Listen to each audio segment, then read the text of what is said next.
Madam President and Senators, good morning. Good morning. As you continue in your deliberations, I want to encourage you to always finish strong. And an unknown writer penned these words: don't stop when you're tired. Stop when you're done. 2 Chronicles 15 and 7 states, but you take courage. Do not let your hands be weak, for your work will be rewarded. Beginning an assignment or project is wonderful, but it is important to complete the assignment strong. Leadership demands from the leader to be a person who is disciplined, has resilience, and is fully committed to completing their goal or assignment. Many persons can be excited at the onset of a project, but to see it completed will at times take sheer grit to complete the finished product. Ecclesiastes 7 and 8 says, better is the end of a thing than its beginning, and the patient in spirit is better than the proud in spirit. Tommy Lasoda once said, the difference between the impossible and the possible lies in a person's determination. Senators, be persons who will firstly recognize your God-favored appointment to be of service to your country and others. When the times get challenging, remember to keep focused and to give the best service you can. Do not get distracted or sidetracked. Secondly, remember that leadership is not for the weak, but demands strength of character and perseverance. It will at times demand that you stand alone, be misunderstood, be criticized, and even misquoted. But go forward. When you have successfully completed the project or assignment, your naysayers may be the very ones to congratulate you. Galatians 6 and 9 states, so let's not get tired of doing what is good. At just the right time, we will reap a harvest of blessing if we do not give up. And thirdly, always keep the big picture in mind. You are in service to your country, but the work that you do, the decisions that you make impact a nation. It has bearings on persons living presently and persons yet unborn. What an awesome privilege. Be so focused that even when you are no longer in national leadership, your service will continue to impact the lives of others in our country in positive and a holistic manner. Edward Everett Hale penned these words: I am only one, but still I am one. I cannot do everything, but still I can do something. And because I cannot do everything, I will not refuse to do the something that I can do. Colossians 3:23 states, whatever you do, work heartily as to the Lord and not to people. May the Lord bless and keep each of you as you continue in your senatorial responsibilities. And may you allow him to guide and direct you in all that you do. Amen. Amen. Let's pray. Dear Lord, we thank you for our beloved country, the Bahamas, for every leader and person who calls our country their home. May our senators and all leaders seek you first in their lives. May they allow you to guide, direct, and show them how to lead in the times in which they live. May our senators be a united, positive team. May they share and debate together so that the best outcomes will result. Bless and preserve them and their families, and bless our Bahama land. In Jesus' name. Amen. Please join in the prayer for our Lord. Our Father, who art in heaven, hallowed be thy name. Thy kingdom come. Thy will be done on earth as it is in heaven. Give us this day our daily bread, and forgive us our trespasses, as we forgive those who trespass against us. And lead us not into temptation, but deliver us from evil. For thine is the kingdom, the power, and the glory, forever and ever. Amen.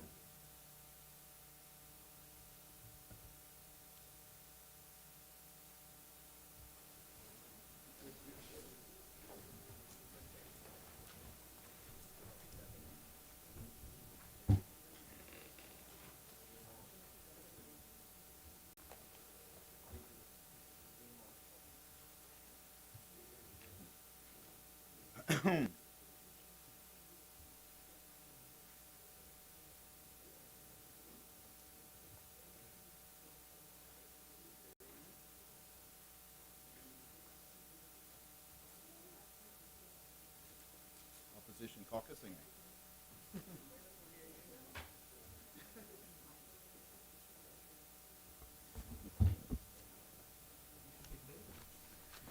Good morning, Senators.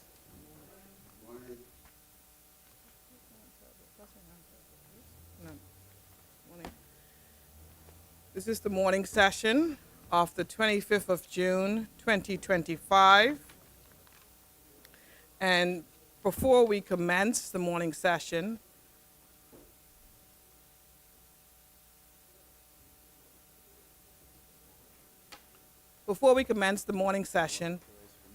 just want to, each one of you have on your desk a copy of the newly minted official Hansard. As you're well aware, Hansard is a verbatim record of what was said here in the Senate.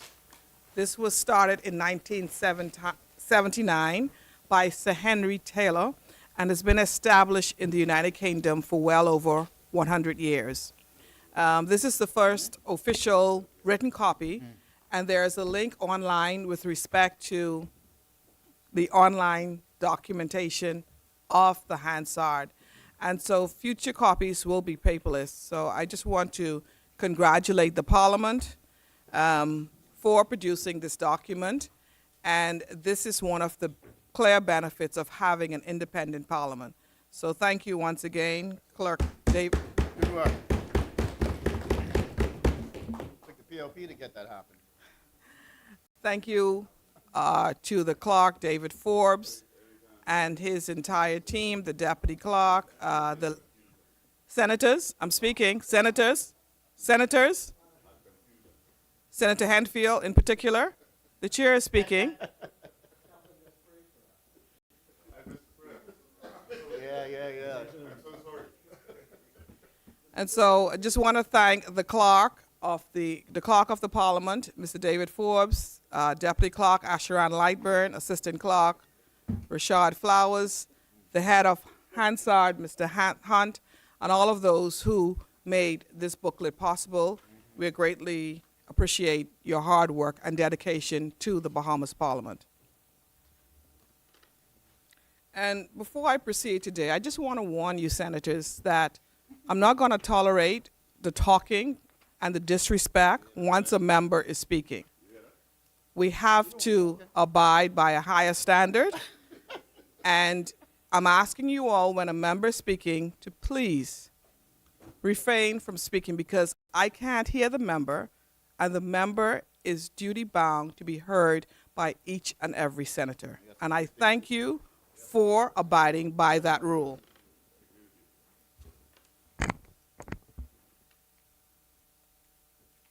And before we departed last evening, we were at second reading and committal of bills.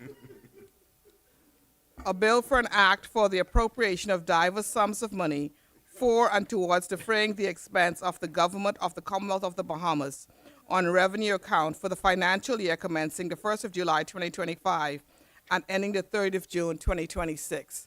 I presume that we are ready to proceed. As many?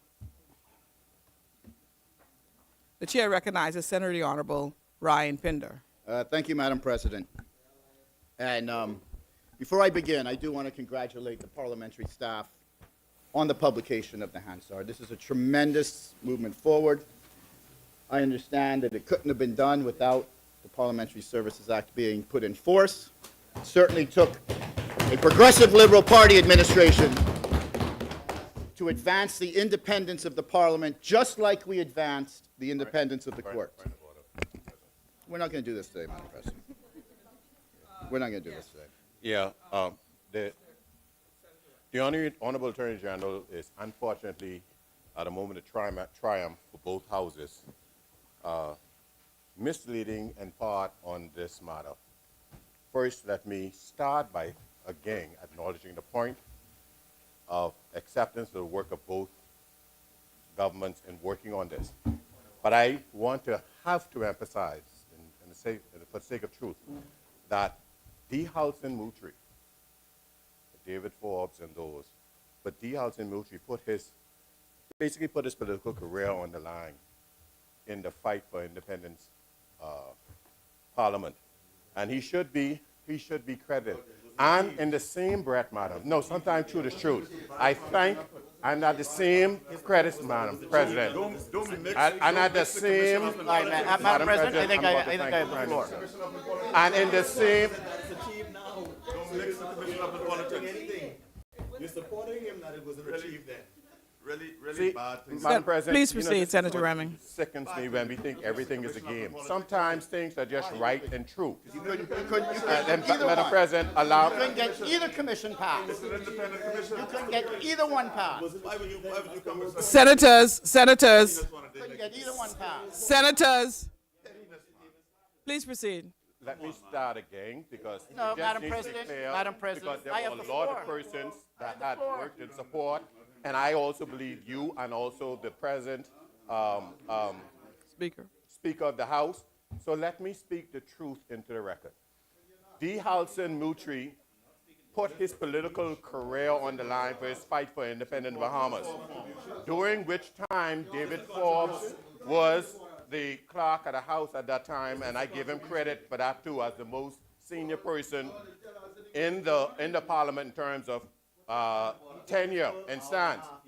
That fight was significant and hard, which brought that to light to the public and created the demand.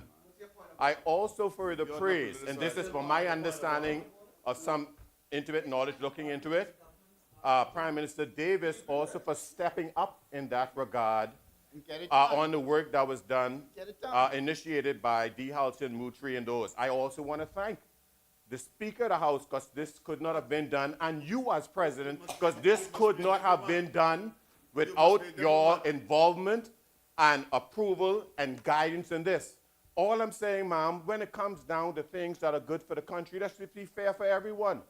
And this is indeed, and I stand to say this is indeed a very, very good thing. Don't sully it. Don't Very, spoil it. very good thing, because With the politics. Parliament has been so analog, carving on stone, and now we are in a digital age, and now because of the fight for the independence, you have more latitude to execute your power.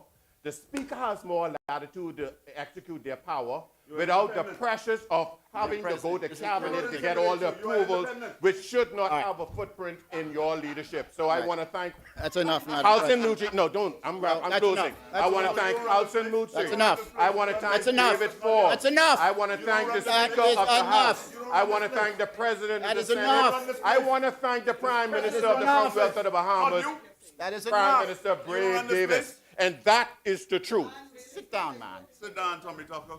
Not your time today. You had to No, let me continue my contribution. Be please. honest and stop this. Madam President, after that inappropriate dialogue, I think it's safe to say It's inappropriate to the F&M talks and the PLP does.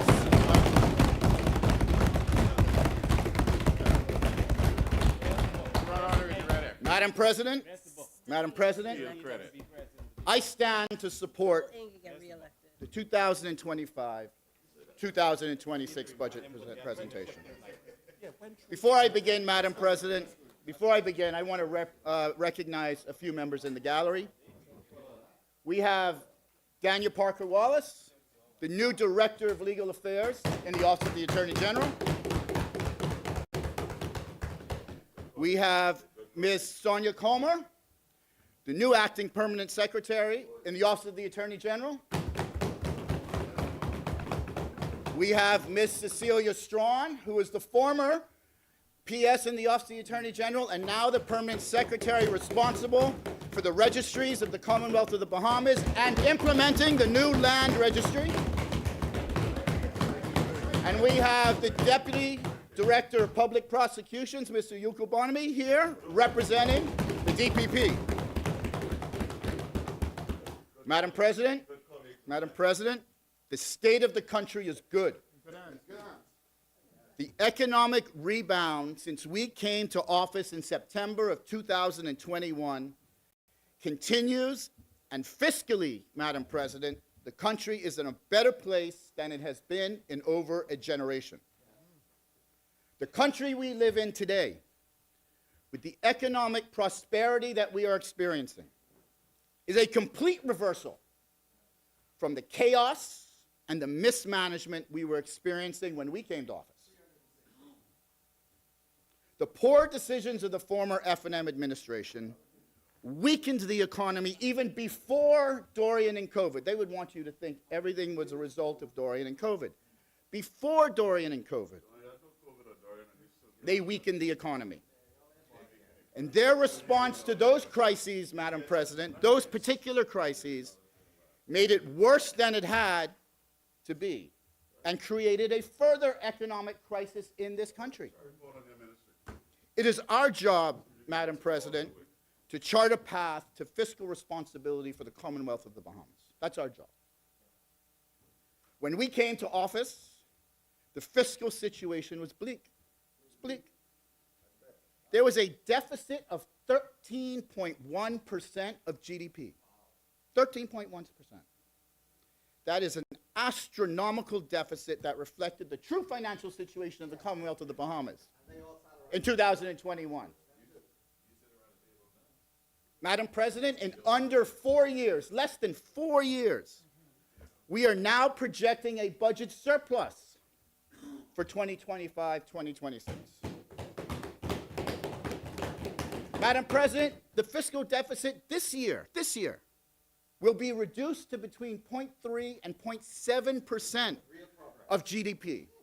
So think about that. In less than 4 years, the fiscal deficit was 13.1%. After this fiscal year, it will be between 0.3 and 0.7% of GDP. And next year, it'll be a budget surplus. As the IMF has said, Madam President, economic recovery under this PLP administration was a remarkable achievement. Remarkable. One that has put the country on firm fiscal ground. Firm fiscal ground. However, the proof is in the pudding, as they say, Madam President. We were able to recently place a sovereign bond valued at $1 billion. But this bond was oversubscribed by 400%. There were $4 billion of subscriptions for a $1 billion bond offering in the international marketplace. Not here, internationally.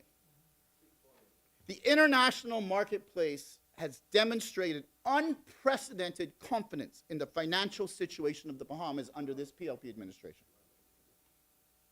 We have come from the brink of financial ruin under the F&M to a fiscally sound, confident country on the verge of a budget surplus and on firm footing to achieve a credit rating upgrade in the very near future. Madam President, I want to commend the Minister of Finance, the Honorable Philip Brave Wave Davis, and I want to commend my colleague, the Minister of Economic Affairs, Minister Michael Halkitis, for rescuing our country, Madam President, a country that was on the verge of financial ruin after an F&M administration plagued with financial mismanagement. The results of sound fiscal management and economic growth is making an impact on the daily lives of Bahamians. Let me give you some context, Madam President. Between 2019 and 2020, movements in real GDP were negative, meaning for those 2 years, the economy was contracting, was shrinking. But since our administration took office in 2021, we've turned the tide, focusing on recovery and economic growth of the Commonwealth of the Bahamas. Growth rebounded to 3.4% in 2024. Unemployment levels are at lows that we haven't seen in decades. Tourism is up, but it's not just up, it's thriving, thriving. We have now surpassed pre-COVID levels, welcoming more visitors than ever before. Inflation has come under control. After peaking at over 5.6% in 2022 because of external influences, inflation has now fallen to under 1% by the end of 2024 and continues a trend downward. This, Madam President, is attributable in considerable part to the pointed cost management programs by the Brave Davis-led PLP administration. Barry Griffin should take considerable credit for his strategies in trade to reduce the inflation in this Commonwealth of the Bahamas. Our economic growth has been a result, in part, of our fiscal and our tax policy. When the F&M increased VAT by over 60% to 12%, and this after they campaigned, listen to this, Darren, after they campaigned against the imposition of VAT at all. At all. At all. Not you, Darren. Darren Pickstock. After they increased the VAT by 60% to a 12% rate, we saw an economic slowdown in the Commonwealth of the Bahamas, Madam President. The burden on businesses was just too much. It was too much. A 60% increase in tax. It's just too much. Madam President, in January 2022, we reduced VAT from 12% to 10%. We followed that up in May of 2022 with a series of tax decreases in the budget. We eliminated customs duties on 49 food categories. And at the same time, reduced it on 7 additional categories of food. We've recently reduced VAT on unprepared food to 5%. we saw a corresponding increase in the economic growth of the Commonwealth of the Bahamas as a result. They increased VAT. We saw an economic slowdown. We reduced taxes, giving the consumers and businesses a much better environment to live. And what do we see? Economic growth. That's the difference between the fiscal and tax policy of them and us. Madam President, this is no fluke, though. Relieving the tax burden on businesses and consumers had a direct result on the growth of our economy. The PLP tax strategy showed demonstrable results. The F&M tax strategy resulted in economic stagnation. One thing is clear, Madam President. The New Day government was a new day and sound economic strategy, causing for a growth in GDP from the fiscal year 2021 to present of over 30%. 30% growth in the economy. Nothing but remarkable. Nothing but remarkable. Remarkable, yes, Madam President, but not inevitable. It's not inevitable because it's as a result of making right policy decisions. Listen, right policy decisions matter. Bad policy decisions matter as well. Madam President, as the Attorney General, and with the ministerial responsibility for preparing laws that we debate today, it is my responsibility to discuss and lay out legislation that makes up this 2024-2025 budget. Now, I'm not going to go through every piece of legislation, but I do want to discuss the legislation and the subsidiary legislation that has been subject to public commentary. I also note that over the last several years, new and amended legislation has been crucial to supporting the administration's focus on increased economic opportunities, expanding pathways to success, securing Bahamians in core priority areas for us. One that has been reflected in the laws and regulations that we passed.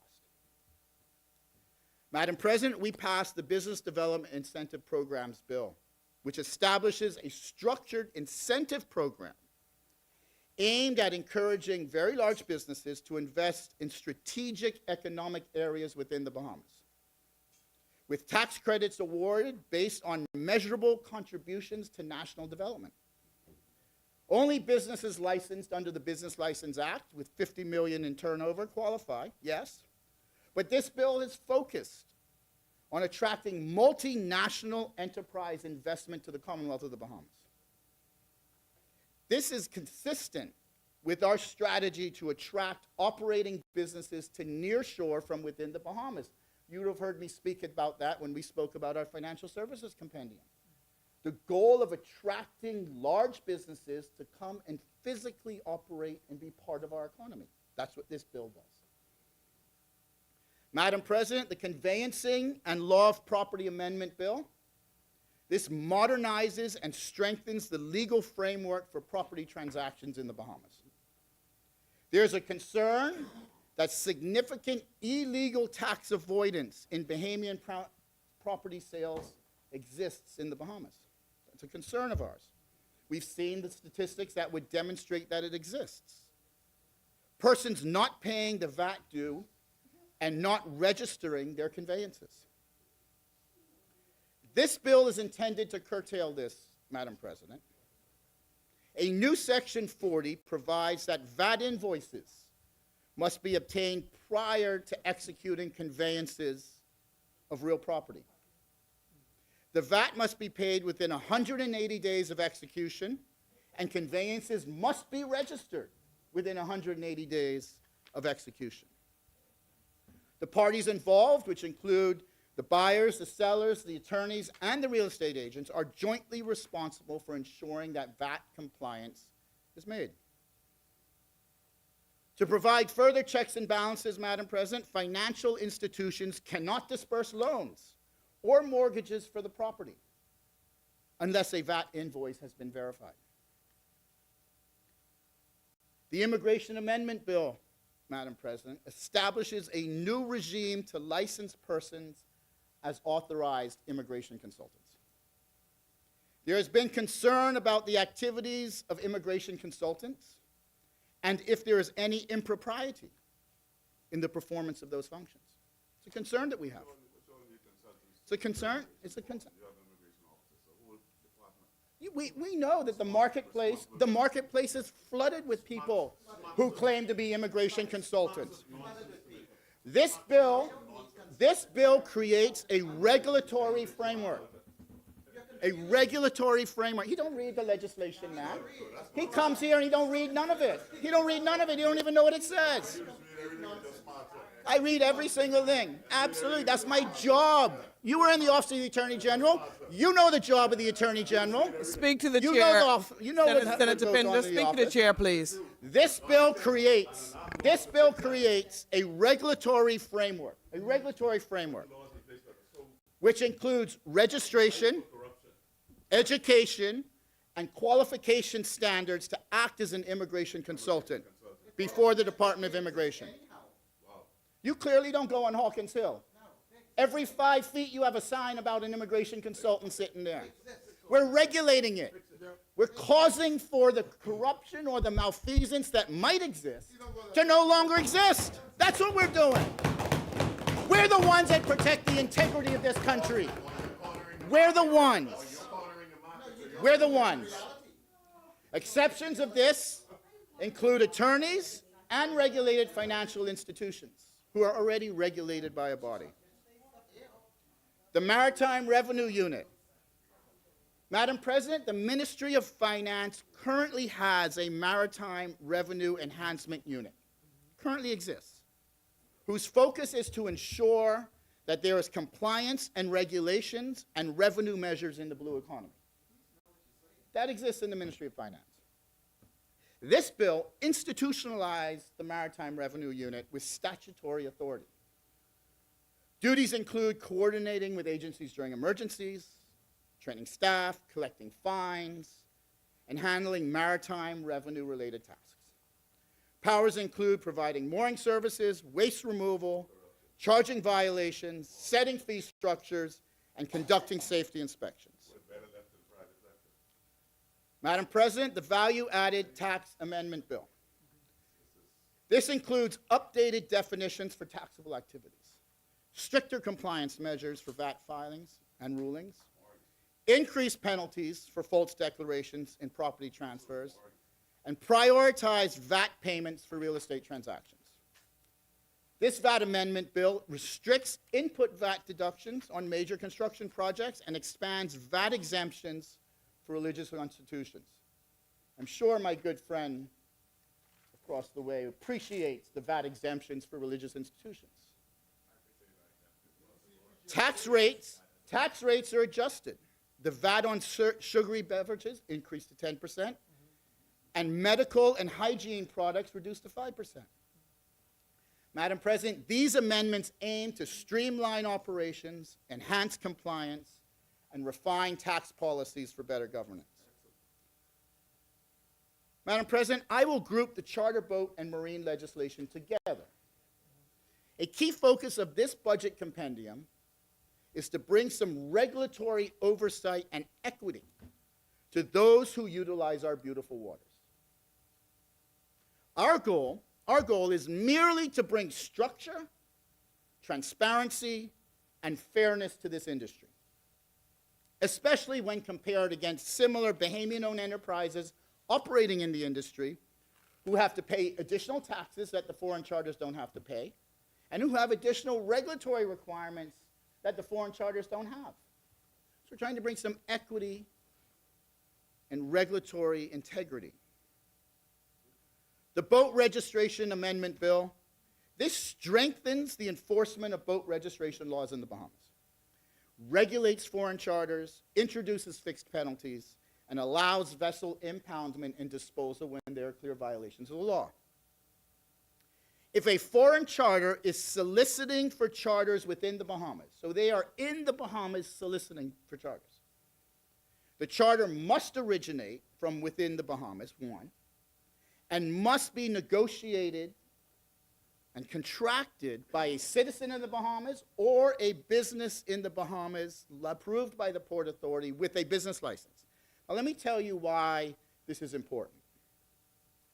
Soliciting business from within the Bahamas is doing business in the Bahamas, by definition.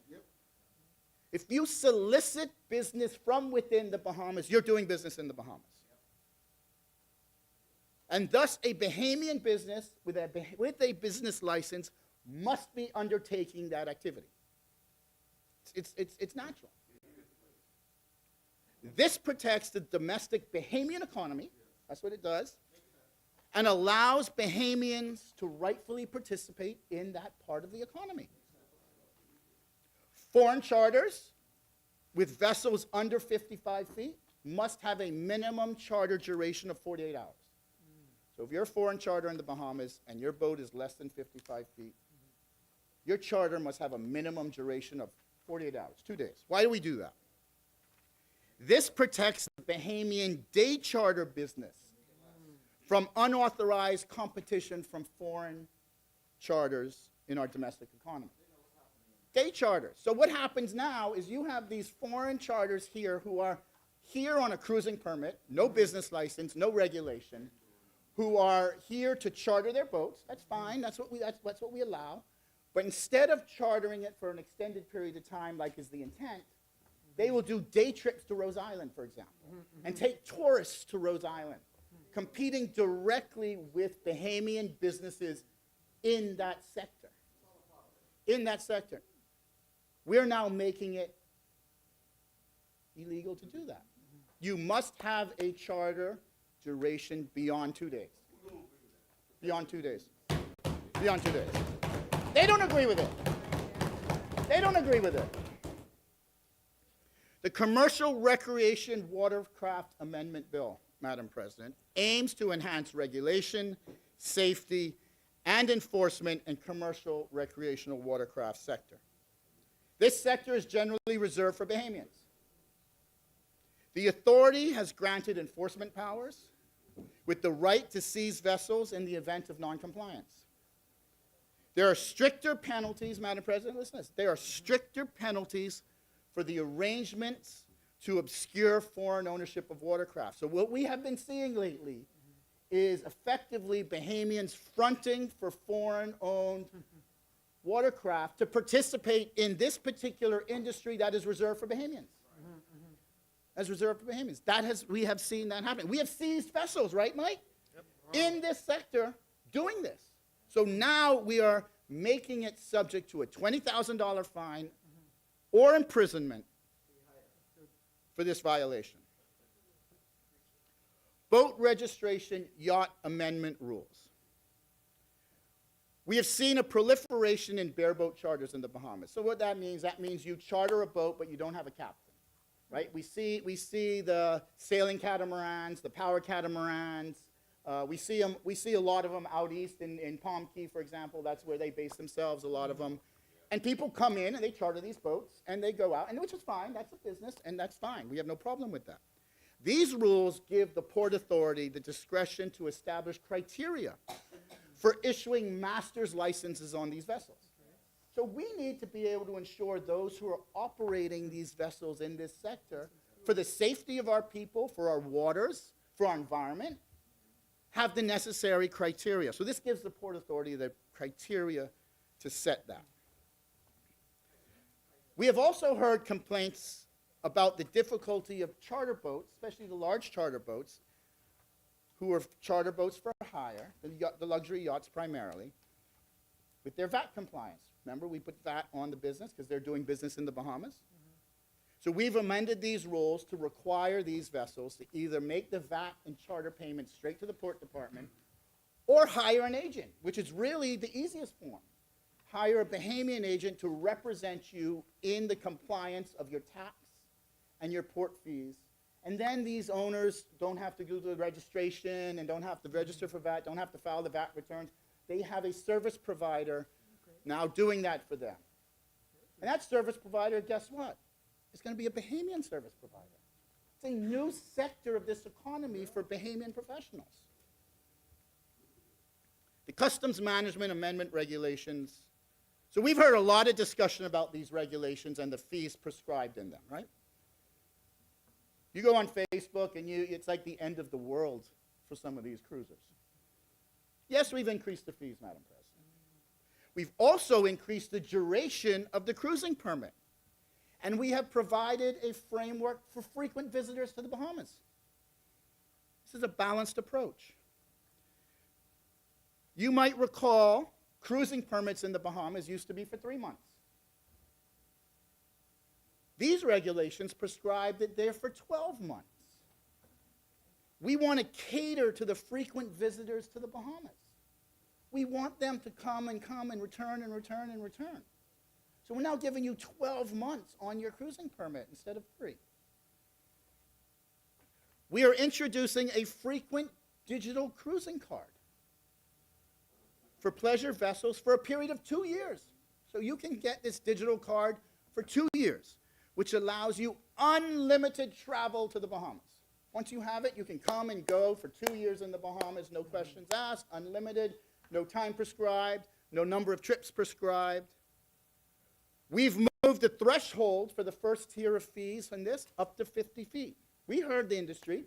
The industry said, and we've seen the proliferation of larger recreational boats. Say 34 feet, which is what the regulations had, is too small. We hear you. Now we moved it to 50 feet. So those for this frequent digital cruising card, not exceeding 50 feet, is $1,500. Remember, that's for 2 years. Unlimited entry, that's all. Unlimited entry. Those exceeding 50 feet and not exceeding 100 feet, $2,500. And those exceeding 100 feet, $8,000. Now, those exceeding 100 feet who are frequent visitors in the Bahamas are generally those charter boats who base themselves out of the Bahamas. They generally sit here and charter straight out of the Bahamas. Their guests fly in and they get on the boat. So you now have unlimited visitation in the Bahamas for 2 years. Now, remember, these boats, these luxury boats, charge up to $10,000 to $15,000, some $20,000 a day to charter. And we want to charge them $8,000 for 2 years. Hey, let's be real here.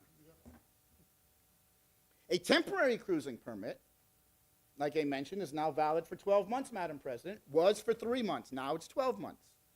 We have likewise increased the threshold for the first tier of fees to 50 feet. We heard the discussion. My colleague John Pinder in Abaco called me, Madam President. You know what he said? He said, man, listen, Attorney General, we have boats 34, 40 feet that come over all the time from Florida to Abaco. And, you know, this 34 feet metric is a little burdensome, right? You can appreciate this. You know all of the day and weekend cruisers that come to Abaco in their center console boats, right? And so he says that's a little bit, 34 feet's a little bit much. I said, no problem, no problem. So we increased that threshold for the first tier to 50 feet, which would take into consideration all of those center console cruisers that come to our islands on a frequent basis from Florida. So the fees for that, not exceeding 50 feet in length, is $500. $500 for a permit for 12 months. Now let me give you some context. You know what it was, Madam President? It was $300 for 3 months, an additional $500 to extend it for 12 months.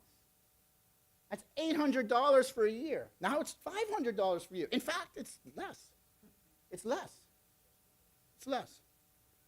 Those exceeding 50 feet but not exceeding 100 feet pay $1,000 for 12 months. And those in excess of 100 feet, $3,000 for 12 months. We think these fees are fair, especially given the duration of time that they now cover. We have listened to the boating community and adjusted the first tier fees to 50 feet in vessel length. We have also implemented modest annual fees for vessels anchoring in our waters. With an exception, if you're at a marina or a mooring, you're exempt from paying those fees. We have crafted these to draw a balance between revenue to the Bahamas for use of our waters and the appropriate scales and size of vessels visiting the Bahamas, with a mind to be equitable and fair to the repeat visitors to our country. Madam President, I now want to take the opportunity to speak about some important reforms that we're undertaking at the Office of the Attorney General. We are strengthening the rule of law through digital transformation. We have begun the full digital transformation of the Office of the Attorney General. We are focused on protecting user data, ensuring privacy, and giving our legal teams the tools to work faster, to work smarter, and in step with the demands of a modern world. This is not just about upgrading systems, Madam President. It's about protecting the integrity of justice, delivering better service to the Bahamian people, and asserting national control over our digital destiny. This transformation is anchored into integrated case management system. We are launching an ICMS. You can see it on the screen, colleagues. This is a platform designed to bring the administration of justice into the digital age. With the ICMS, civil chambers, prosecutors, Mr. Bonamy, you would know, courts, and other stakeholders can now manage their cases from start to finish with greater speed, greater accuracy, and transparency, all digitally now. We in fact get the e-filings that are done with the courts automatically uploaded into our case management system when they get filed. So we don't now have to go chasing files. We don't have to send a bunch of emails.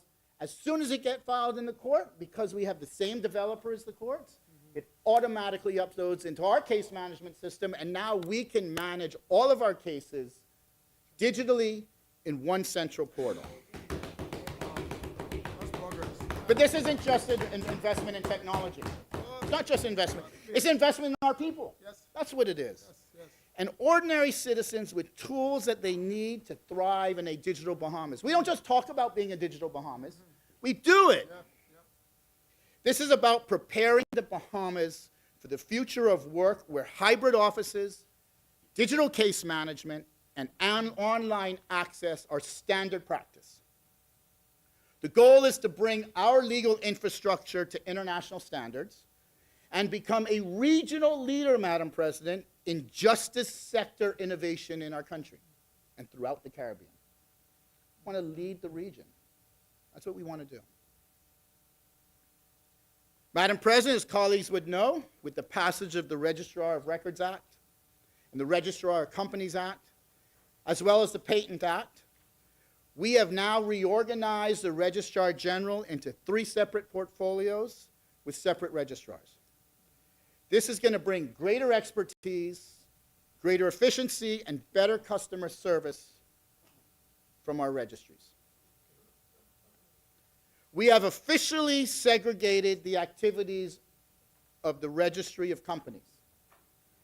Ms. Laverne Thompson is the new Registrar of Companies, a well-known financial services professional, having worked with leading banks and financial services firms, rising to the level of senior executive of a Bahamian banking institution. She is now the Registrar of Companies, bringing a private sector focus to the company registry. You would probably know Laverne, being in the sector, Madam President. CARS, which is our digital platform, is in full production, offering online service to customer service providers. We launched systematic improvements to the system in response to feedback from our clients. Clients should know, as of July 14th, over-the-counter services will no longer be available. Everything has to be filed in the CARS platform, providing secure, efficient, and user access to corporate filings. Colleagues could see access to the CARS platform is live now. CARS Business is an enhanced version of the CARS platform, designed as a comprehensive administrative and compliance tool, enabling real-time entity management and reducing reliance on manual processes. So this is a service to the private sector to integrate into the registry and manage your client portfolios in a cloud-based system. This directly supports our goals, the government's goals, of transparency, efficiency, and alignment with international best practices. CARS Business will launch at the end of July, and we will have a training and tutorial session held for all customers. We're also pleased to report that on June 30th of this year, corporate service providers can now fund their escrow accounts by credit card and electronic fund transfers. This will reduce foot traffic, increase efficiency, and give our clients 24/7 financial flexibility, supporting our business community nationwide and internationally. As we know, we have a number of international participants in the industry. Through a strategic work plan, this is a good update for the industry. The registry is actively addressing the legacy document backlog. We have over 1.4 million records that lie in our old FileNet system. 1.4 million records, just in the company registries. We are working to properly migrate these into the system so all historical information on all companies in the Bahamas will be accessible at the touch of a button. It's an enormous task. It's an enormous task. To ensure the sustainability of these reforms, the registry has expanded training, increased technical capacity, introduced a help desk and a message desk built into the CARS platform. Engagement with industry stakeholders remains a priority. We need to answer there are clients. There are clients. Collaborative feedback is significant for making the platform work.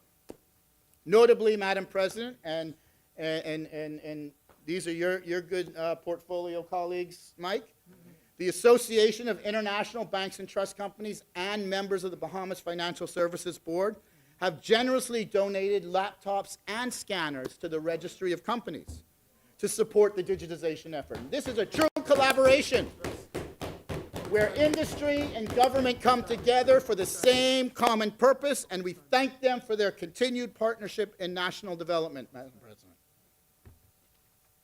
We have likewise recognized the Registry of Record and reorganized it, whose mandate is to manage the registry of deeds and documents, records of births, deaths, and marriages.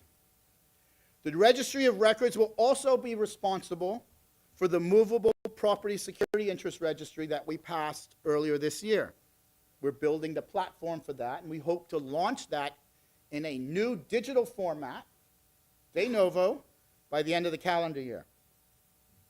I'm happy to announce that Ms. Deidre Maycock is the new Registrar of Records, having served as a Registrar General before, and most recently in the international section of the Office of the Attorney General. Deidre has a tremendous responsibility as we work to a fully digitally integrated Registry of Records. Fully integrated, all digital. Deeds and documents, marriages, deaths, births, all integrated into a digital platform. Gone will be the days of having to stand out in front of the registry in the hot sun looking to get a birth certificate, looking to get a death certificate. Gone are the days where attorneys have to walk down to the registry with their conveyance and stand in line and cause the inefficiencies of getting deals completed. Darren? You know. So today, Darren, today, I announce a new era in the civil registry services in the Commonwealth of the Bahamas. Right now. We are launching the newest digital service in the Commonwealth of the Bahamas called the Civil Registry Operating System, or CROSS.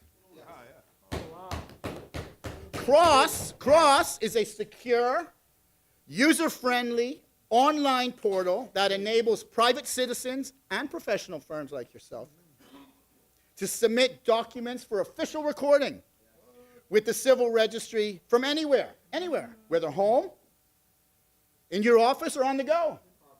On the go.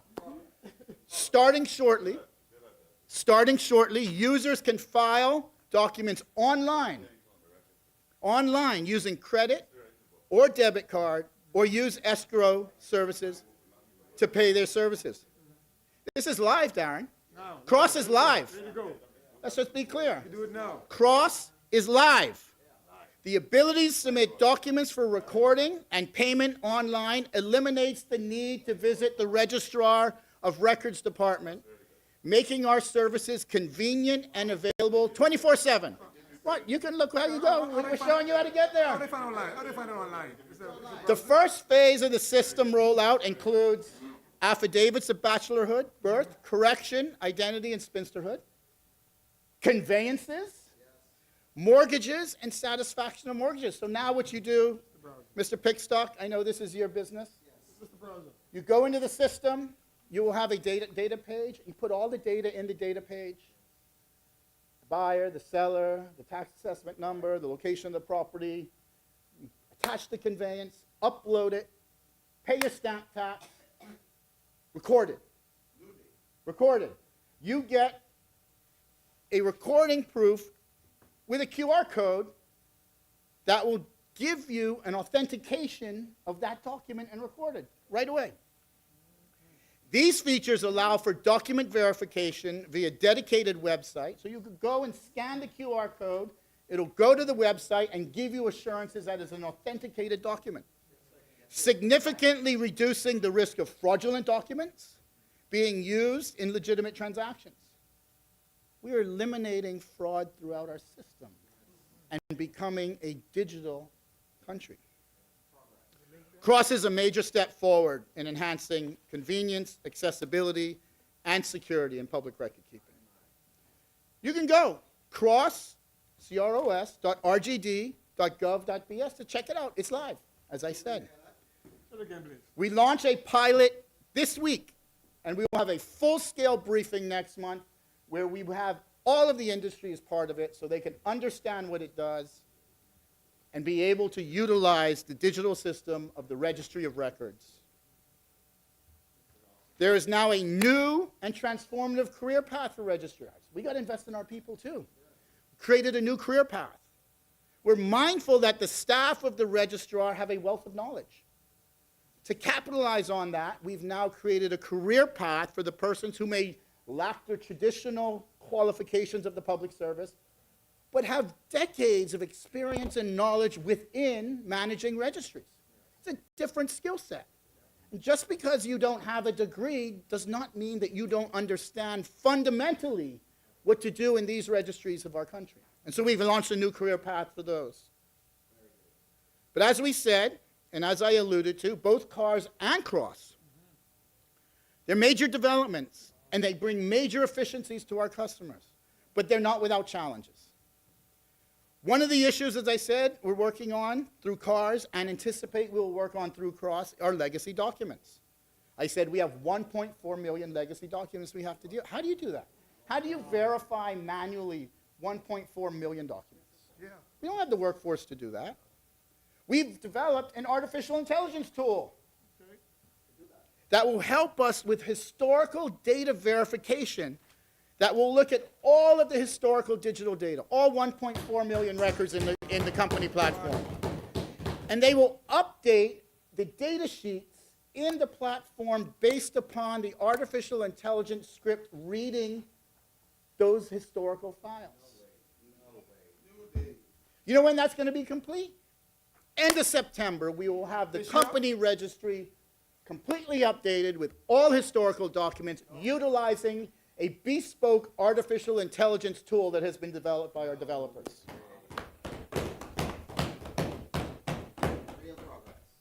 We do. We action. We bring it to the customers. Part of our registry reform and the new intellectual property legislation that we passed in this place, we have created an independent intellectual property registry. We did that through the Patent Act. Camille Gomez-Jones, an astute intellectual property lawyer and former Registrar General, has agreed to be the Registrar of Intellectual Property. I want to thank Camille for her hard work as Registrar General. Much of what I discussed just now the foundation was laid by Camille Gomez-Jones. And I know that she is up to the tall task of establishing and operating an intellectual property registry. These are important reforms to ensure modern legislative and registry framework to empower our orange economy. We spoke about this right before I spoke, Mike. This is a fundamental to our policy priorities of a brave Davis administration, ensuring that the orange economy represents a significant component of our economic growth. We passed in this place an intellectual property compendium of legislation that brings our framework into the modern era, compatible with international best practices and the World Intellectual Property Office treaty requirements. We have also drafted and gazetted new intellectual property regulations to assist with the implementation of this compendium. Those have been drafted and they're up on the Gazette on Laws Online. In a historic advancement for the nation's intellectual property framework, the government of the Bahamas has officially signed 5 critical international treaties under the World Intellectual Property Organization to bring our intellectual property protections and regime to the world. This bold step forward reflects the administration's commitment to empowering the Bahamian people. You can see all of the treaties on the screen, the ones we've signed and the ones we anticipate to sign. The 5 treaties that we've signed already include the Budapest Treaty, which deals with patent procedures, the Nice Agreement, concerning the international classifications of goods and services for trademarks, the Vienna Agreement, which establishes international classification support for trademarks. So we have 2 treaties that are required for trademark protection. The Singapore Treaty, creating a modern dynamic for the harmonization of the administration of trademarks. Trademarks are the largest filing of intellectual property offices. So you need to comply in law and administration on how you do this. Because imagine Coca-Cola. Let's use Coca-Cola for an example. Global company. They want to file their trademark on their logo everywhere their product is. So you have to coordinate the protections and the administrative function to do that. So that's why there are multiple treaties on trademarks. Our brave Davis administration is delivering for the creators of our country. We don't talk about it. We do it. We do it. The orange economy is our focus. We now have a best-in-class intellectual property regulatory framework to allow our creatives, Bahamian creatives, our junkaneurs, to enter the world market and not only protect our intellectual property, but benefit financially from it all over the globe. That's what we do. That's what we do. Madam President, last year at this time in my budget communication,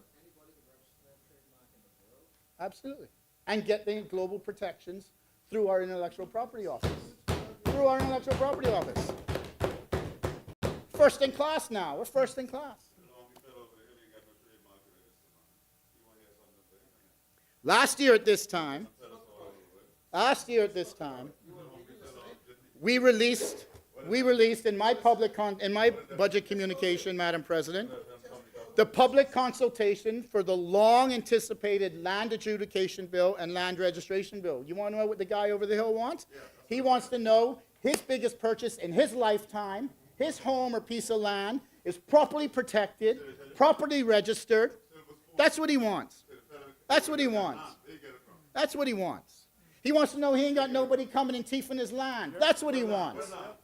He wants to know that the land he has is not compromised. That's what he wants to know. That's what he wants to know. The long-anticipated land adjudication and land registration bill establishes the framework for registered land and the creation of land registry. So you know what they think? They don't think Bahamians can achieve or aspire to do anything. That's what they believe. We know what Bahamians want. Bahamians want peace of this country. And when they take peace of this country, they want to know it's protected. That's what they want to know. That's what they want to know. Point of order, Madam President.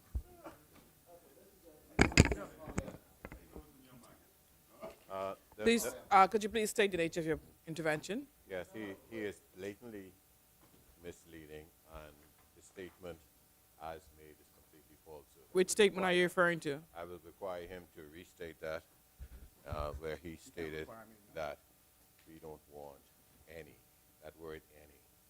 That don't apply to it, especially as it relates to land. As the Attorney General well know, that the efforts of, I think, both administration, and even under Minister administration, one of the strong thing was also to get a piece of the rock. It might have been done in different manners by different administrations, but that has always been a request. And it's a blatant lie to attribute, I wouldn't even attribute that to the PLP, that they do not want any Bahamian to have a piece of the rock. And he further knows better because the Attorney General and I has consulted favorably and bipartisanly on the land reform, the land adjudicating matters that has started under the Minister administration and now. All I'm simply saying here is that in this noble pursuit as it relates to land that both he and I, even now in this place, has worked together on, don't make it disparaging because it is important and it is a national issue. And I want him to withdraw it. He can restate it however he wants, but don't make it seem like it's irrelevant. Please. Madam President, I'm standing on a point of order. Yes, please proceed. What's your point of order? The fact is they built no homes. None, None. They built no homes. not one. They No, delivered not one. nothing. What is your point of order, please? Madam He President. get it, he get it. Madam President, I rise on the point of order that foolishness again, Madam President. Please, Because, Madam please, President, please, Madam President, please, please. No, you Okay, can't that's stand it. That's here it. and That's it. pretend That's it. That's no it. homes. You cannot stand That's and do that it. like that. Thank you. Take your seat, please. There's nothing You know, in the rules. but Take I your will answer seat. this, Mr. Attorney General. Mr. Attorney General, Senator. in the spirit of truth, Senator. Mr. Senator Attorney General, come on, let's be nice. We both struggle on this issue of land.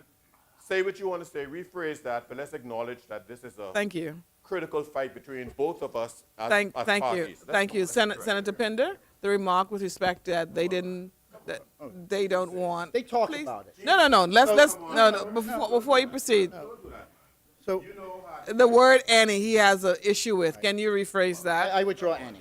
I withdraw Thank you. Thank you very much. No, I withdraw any. He has withdrawn it and is struck from the record. Allow the good senator to proceed, please. Madam President. President Pinder, Madam please proceed. President.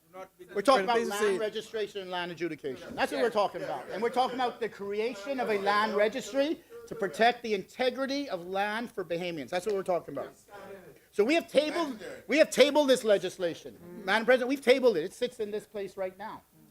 And right after we finish this budget, we will debate and we will pass these bills and we are going to begin the implementation of the land registry in this country and conduct active land adjudication panels, processing title to be registered on a newly established land registry. That's what we're going to do right after this budget is concluded.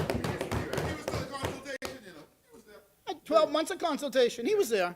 Once the property, see, this is the crux of it. Once the property is on the land registry, so once it's been verified and it's placed on the registry, titled will be deemed good and marketable title. So all of this 30-year rooted title, legal opinions, bad legal opinions, that cloud title, gone. Once you're on, I know, Darren, I'm taking some money and some food and taking something out of your mouth, but this is for the Bahamian people. This is progress. This is for the Bahamian people. And when your land is on the registry, your title is deemed to be good. That's right. Good. Progress. A properly constituted land registry will be a fundamental change to the approach, to the costs, and to the ease of doing business when it comes to property transactions in this country. This may be the most revolutionary and progressive move by the brave Davis administration when it comes to land and the empowerment of Bahamians during this administration. It's a revolutionary change. It will lift our country. And as they say, all boats float in a rising tide. Madam President, under our administration, we've been aggressive in our legislative agenda to provide necessary reforms to our criminal justice system. We amended the Magistrates Act to increase the financial thresholds of our jurisdiction of a magistrate, and we adjusted the maximum penalties to rebalance cases between the Supreme Court and the Magistrate Court. What this does, Madam President, it relieves the volume of minor disputes from the calendar of the Supreme Court, taken it to the Magistrate Court, and allowing the calendar to be cleansed at the Supreme Court level. We passed the Court Services Act, just like we passed the Parliamentary Services Act. We passed the Court Services Act, which empowers the judiciary to operate autonomously, administratively, by taking away the oversight of the central government and providing for more judicial independence. We did it. They talked about it. We did it.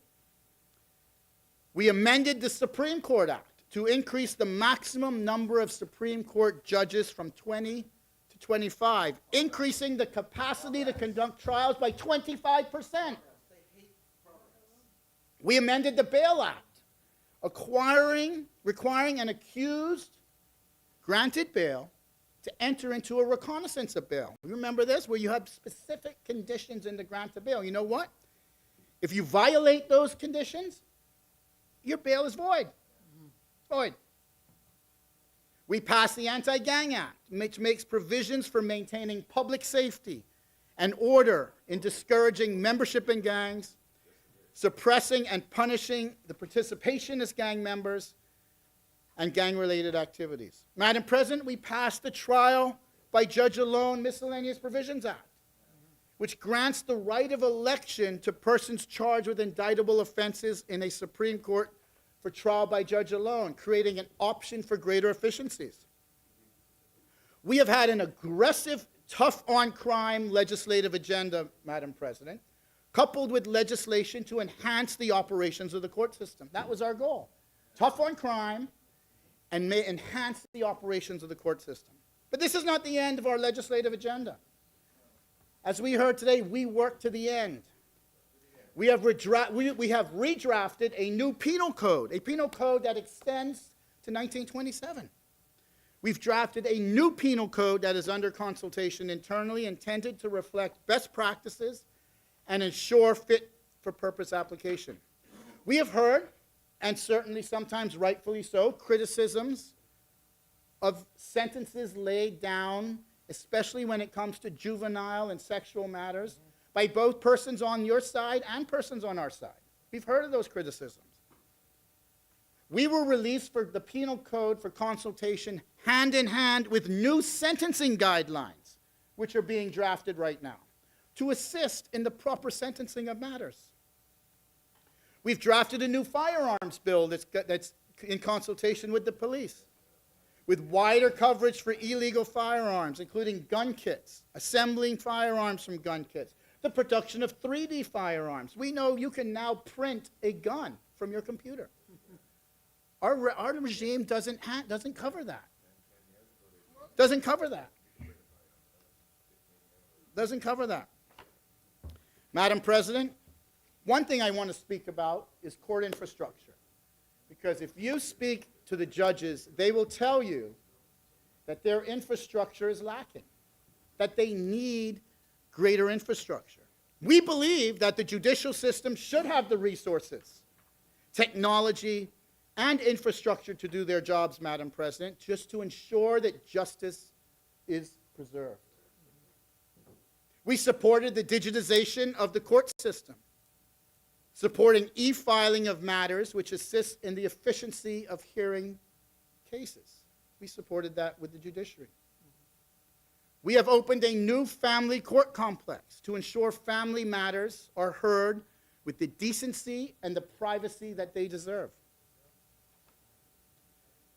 We will soon break ground, Madam President, on a new Supreme Court judicial complex, hoping to break ground this calendar year.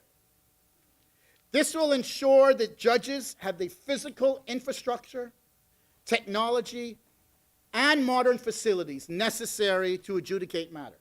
It's very important for the judiciary.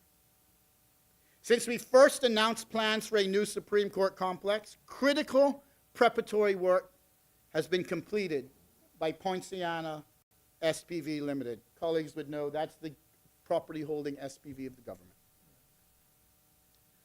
We've done work on securing the necessary financing, acquiring the properties. So we have acquired the Rodney Bain building, we've acquired 50 and 52 Shirley Street, and we've acquired Gresham House. So we've acquired the property necessary for the footprint of the new judicial complex.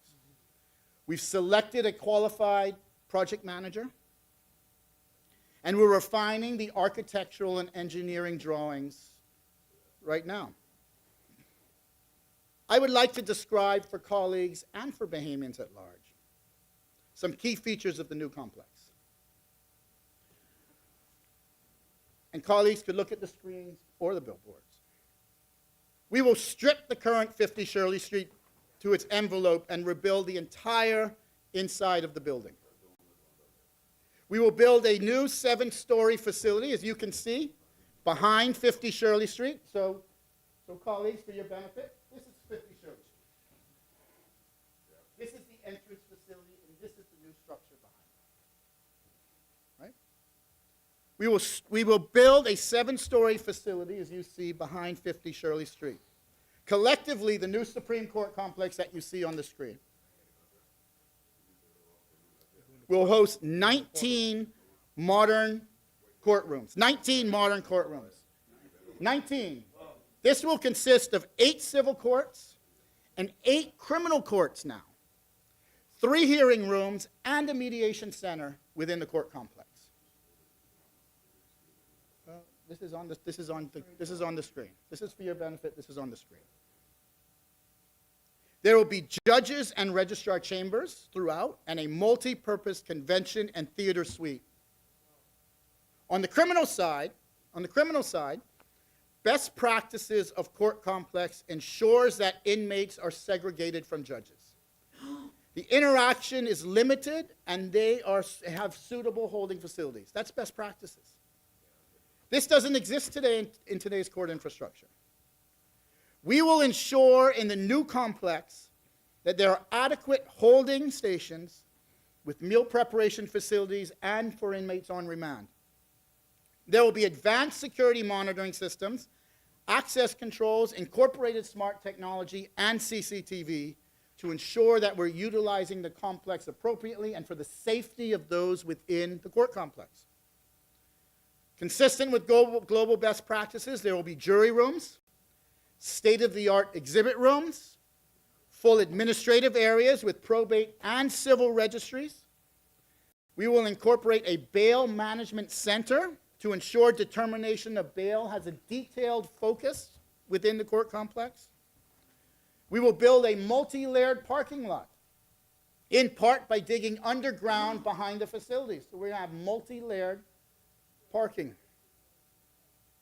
Madam President, this is an exciting project, one that has had much professional thought and planning. I want to thank Michael Foster, who's in the gallery, for assisting in this project, bringing it to this stage, ensuring that we're on the right track, but we're doing it the right way. Our planning teams have visited the best court complexes in the region, taking into consideration best practices and their designs. We look to start the project as soon as possible. The environmental report has already been completed and approved by the Department of Environmental Planning and Protection. We've obtained the certificate of environmental clearance, so all can see, it's on the screen so you can see. We've obtained the certificate of environmental clearance for the demolition of the Rodney Bain building. We've received the demolition permit from the Ministry of Works. We're ready to go. We're ready to go. The public tender for the demolition of the Rodney Bain building will be issued within 7 days. Within 7 days. We have appointed a project manager to supervise the demolition and the construction of the court complex. Madam President, once we have demolished the Rodney Bain building, we will finalize the tender documents for the construction of the new Supreme Court complex, and hope to have the contract for the construction issued by calendar year end this year. That's our goal. We plan a public unveiling ceremony for all to see. You're invited, Darren. You're invited. A public unveiling ceremony for July during Bahamas Independence celebrations. So we'll have a public unveiling to formally present the project to the nation. The Chief Justice is working hand in hand with us on this. The judiciary supports this entirely. It is a state-of-the-art Supreme Court complex that improves public access to justice and enhancing public trust. The new Supreme Court complex will stand as a lasting symbol of justice, democracy, and national progress. That's what it's intended to be. Madam President, the Office of the Attorney General, we are operationalizing the National Investment Fund as a true, independently governed fund that holds assets in trust for the Bahamian people. Colleagues would know we passed that legislation in this place.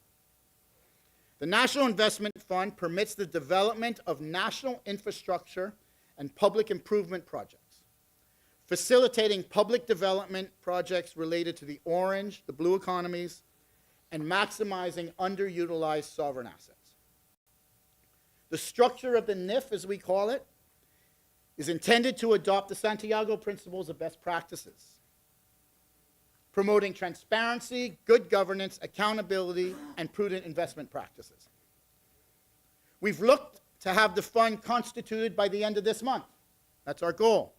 And funded in part from the proceeds of the recent bond offering. Initially, we proposed the following sub-funds. You can sit down. The first one, and my colleagues from Grand Bahama, listen carefully. The first one is an airport development fund. This is for the development and the funding for the development of the new Grand Bahama International Airport, which we will hear more from the Prime Minister soon. He's already foreshadowed it. But the structure of the funding is being put in place, Grand Bahama. And for those in the Family Islands, we're not leaving you out. The funding in the sub-fund for the airport development project will be for select Family Island projects as well, Long Island.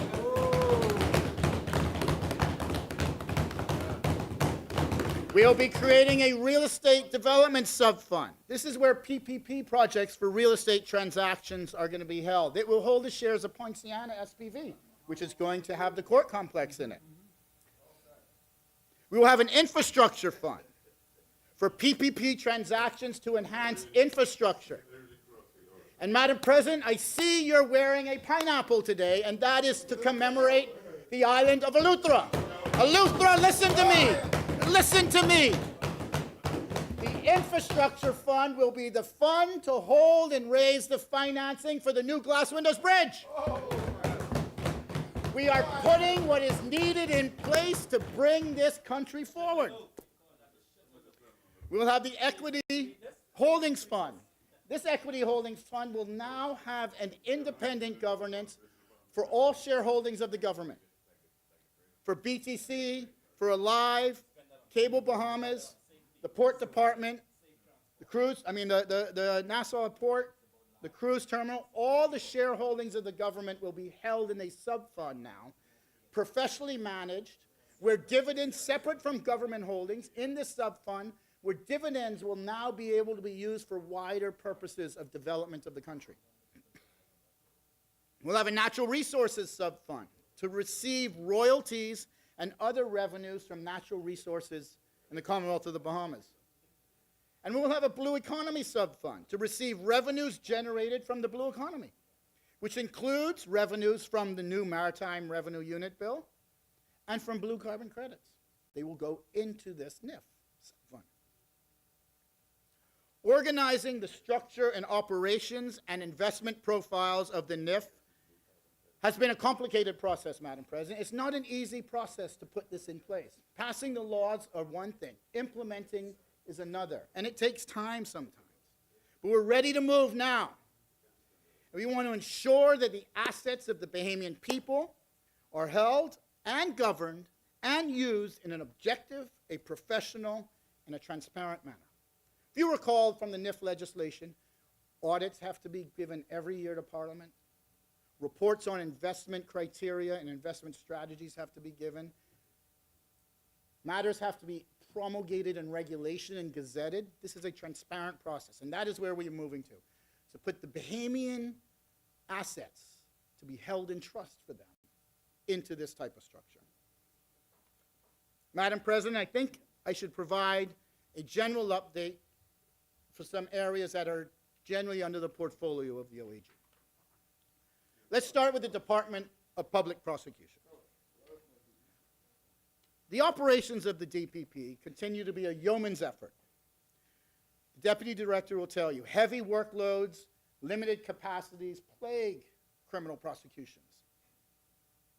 Attorneys General over the years, Madam President, regardless of the side, will tell you about the difficulty in recruiting prosecutors, and that's from several reasons, including competition with the criminal bar. Defense counsel hire prosecutors all the time. The benefits, the stress related to the job, and the mental anguish, frankly, that's associated with being a prosecutor.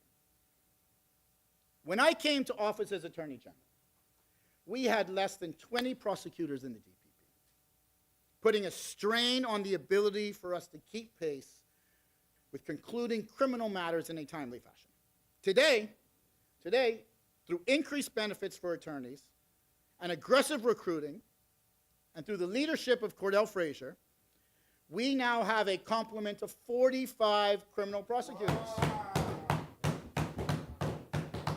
Due to the increase in our attorneys, the need for training has been apparent. Because you're recruiting young lawyers and young prosecutors to fill these ranks, right? Absolutely. Well, that's a story. That's the story in civil chambers, in civil litigation. That's the story on the prosecutors. You train them, you give them the best experience in the world, and private sector hires them. And then you got to start all over again. Throughout the last fiscal year, we have focused on training within the DPP, local and international, training in cybercrime, training in international financial crimes, practitioner exchange programs, money laundering mechanisms, trafficking in persons. All of these have been training regimes that we have had the DPP prosecutors participate in. We have also collaborated with the police prosecution. As you know, many of our criminal matters are prosecuted by police prosecutors. So we've had to collaborate with them and provide local training with them so they have an understanding and are up to speed on the latest legal theories and prosecution strategies. One of the factors that contribute to the backlog and delay of matters are the preparation of voluntary bills of indictments, or VBIs. The office took an aggressive approach with the production of VBIs so that we can move expeditiously before the Supreme Court. For the period of the last fiscal year, a total of 277 VBIs, colleagues can see the statistics on the screen, were prepared, and 303 arraignments were conducted before the Supreme Court. In total, since last July, we've disposed of 165 matters. 12 convictions, 30 acquittals. We found plea agreements, and we've spoken about this before, plea agreements as one of the most effective ways to dispose of criminal matters.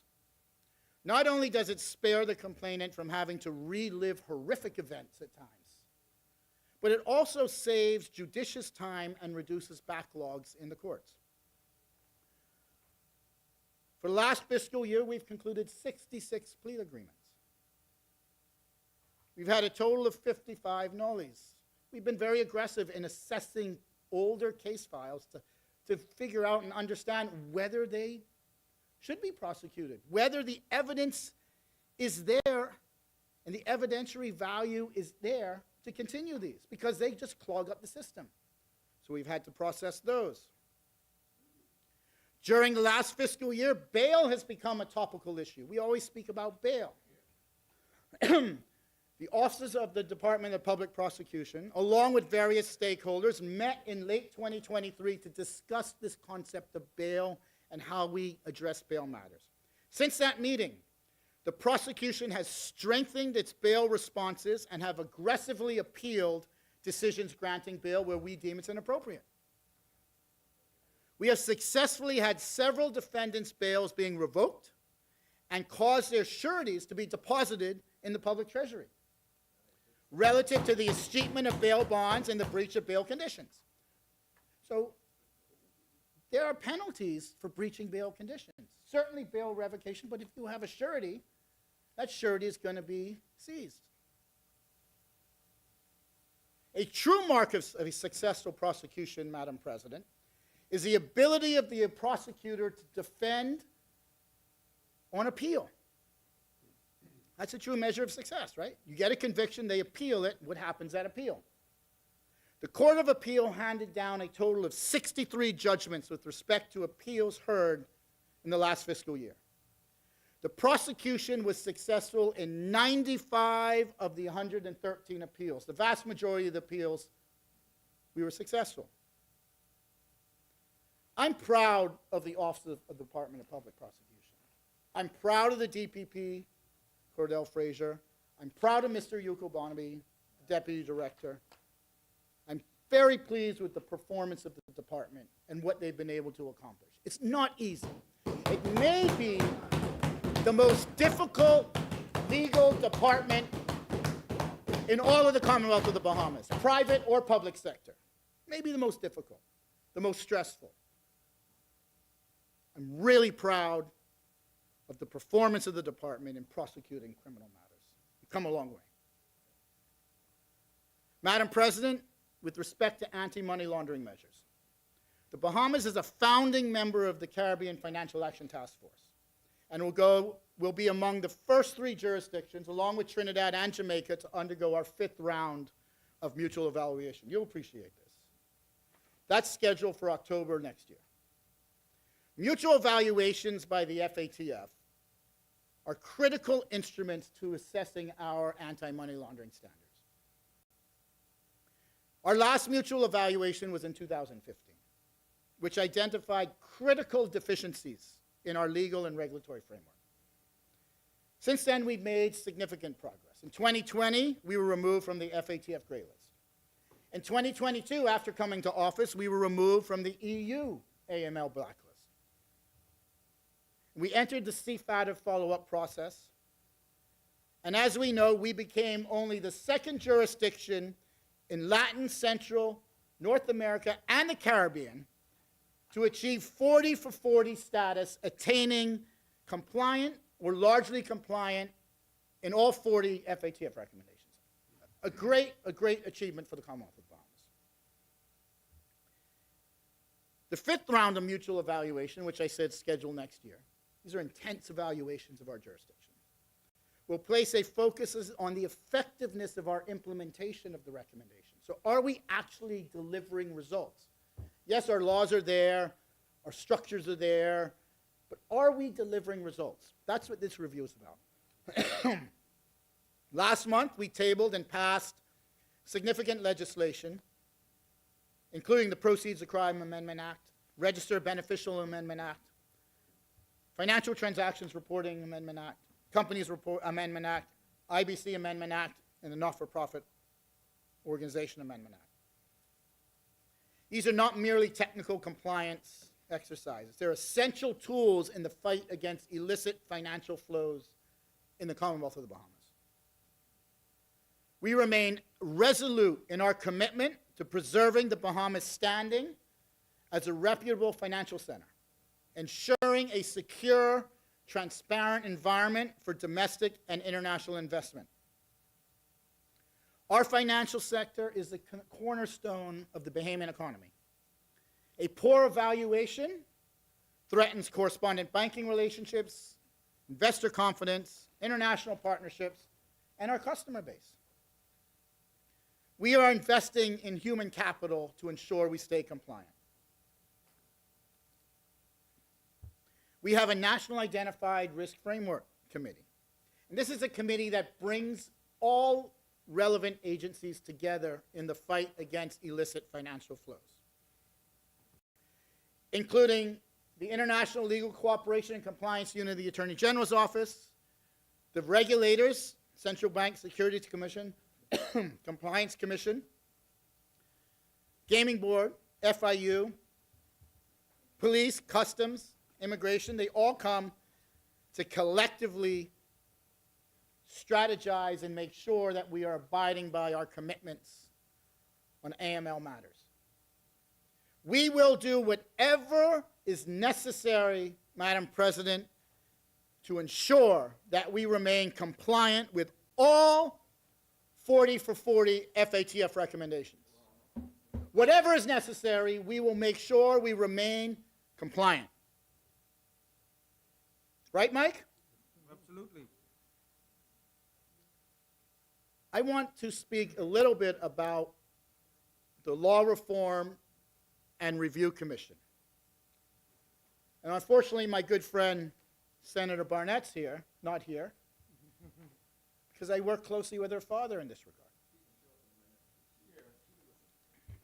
I would like to recognize the hard work of Law Reform and Review Commission that has worked extremely hard to fulfill the legislative agenda of our government, which has been aggressive. It's been a very aggressive legislative agenda for 4 years.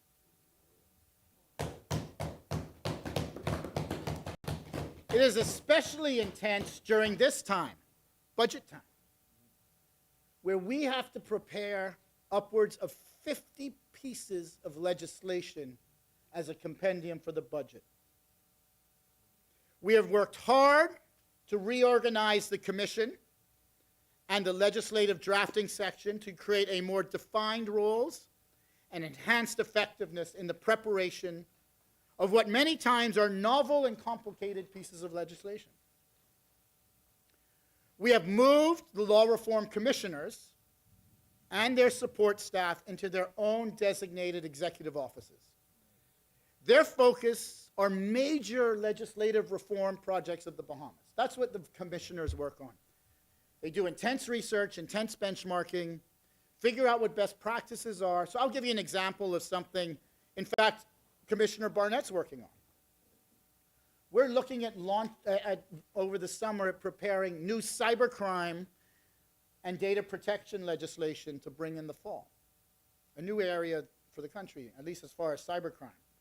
That will be coupled with artificial intelligence recommendations. So the commissioner, Commissioner Barnett in this case, works on that project, right? That's a massive project, benchmarking, a lot of research, and formulation of the regime. We've also hired, continued to hire, and train additional legislative drafters, and have constituted a designated drafting section that is responsible for drafting the day-to-day legislation that we do in these places. That department is led by a new director of law reform, Ms. Morlett Johnson. We have also, for the first time, designated a law revision department. Law revision. This is led by Commissioner Tina Roy. And I know the lawyers in the room would be particularly thankful for this, because it contributes directly to their day-to-day practice. Because law revision focuses on the consolidation and the reprinting of legislation. So instead of having, you remember, Darren, the first one was the VAT Act. You would have a piece of legislation, the VAT Act, and then you would have multiple amendments through the years, year after year after year. So now if you were giving advice, you have to match up all the amendments, see what sections were amended, amend it 2 or 3 times.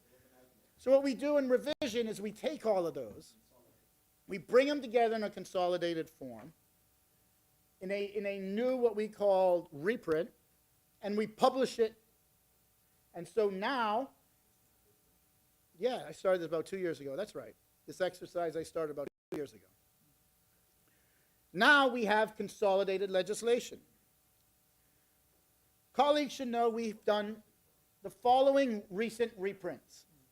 We've reprinted the Bail Act, the Spirits and Beer Manufacturing Act, the Sexual Offenses Act, the Rehabilitation of Offenders Act, the Court of Appeals Act, the Anti-Doping in Sports Act, the Family Island Development Encouragement Act, the Juries Act, the Value-Added Tax Act, the Partnership Act, and the Business License Act have all been reprinted into a consolidated form. The VAT Act too. Soon to come is the Port Authorities Act, the Arbitration Act, the Companies Act, the International Business Companies Act, the Tax Appeal Commission Act, and we're going to update the VAT Act. Because why? We have more amendments during this budget cycle. That's the beauty of this. Once you have a reprint in place, and now you do a subsequent amendment, it's an easy subsequent reprint. Because you now, every time you amend the legislation, you reprint it, and reprint it, and reprint it, so now it's always current in its consolidated form. So we don't get back to the same problem we had before.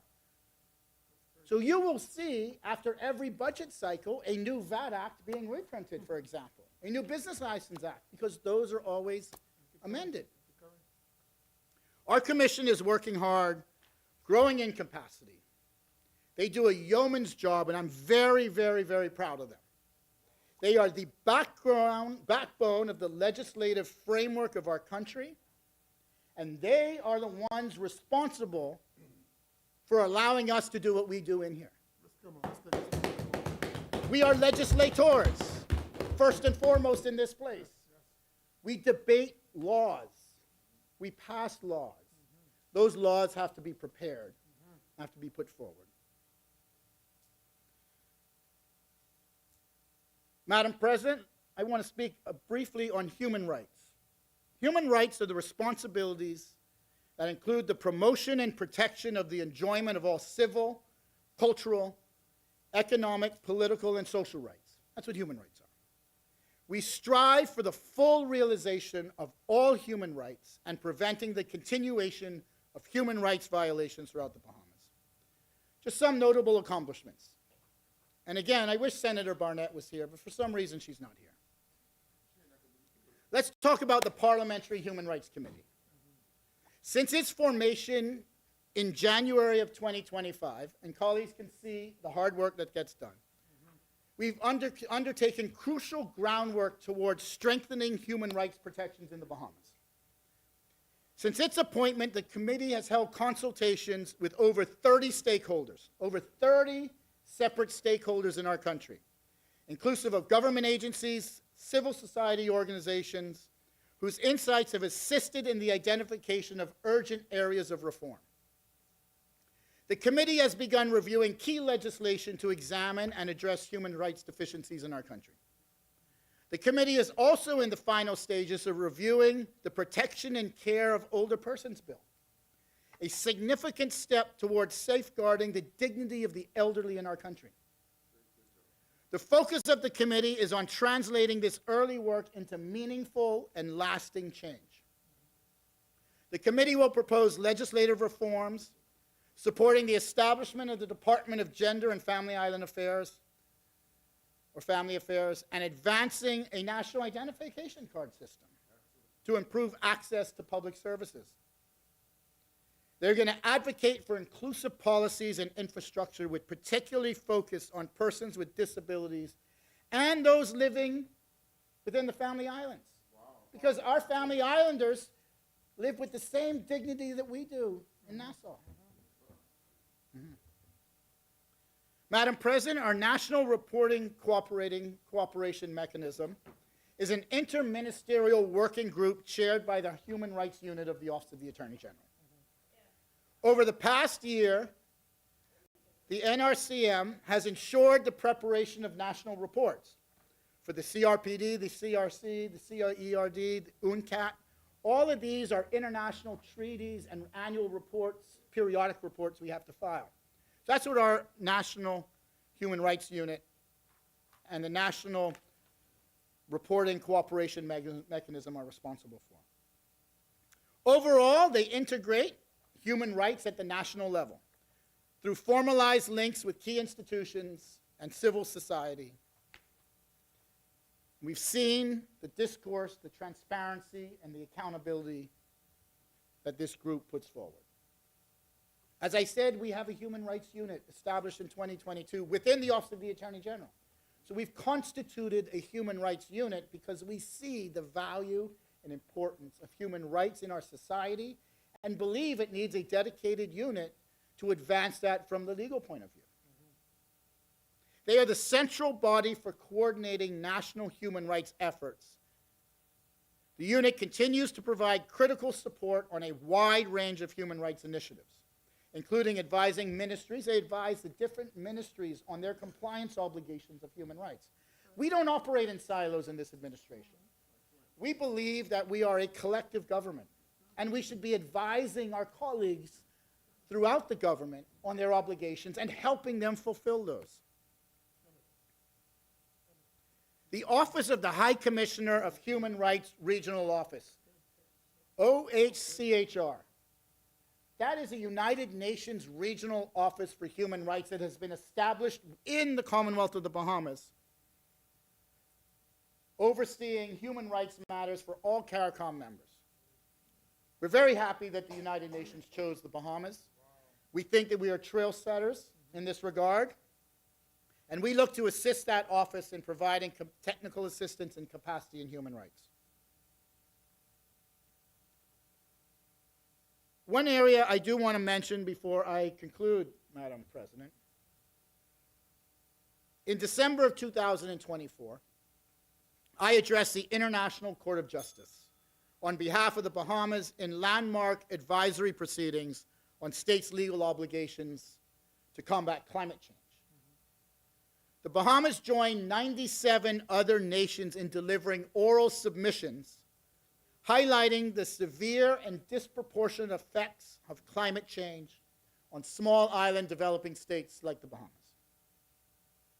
We stressed the urgency of global action, as inaction will result in real and immediate consequences for Bahamian communities.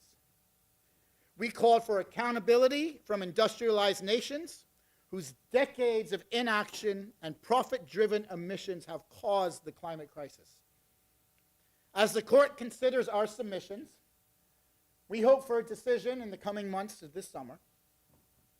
We still call for legal clarity, for responsibility, and climate justice for all vulnerable nations. And it is something that in the Office of the Attorney General we will continue to fight for.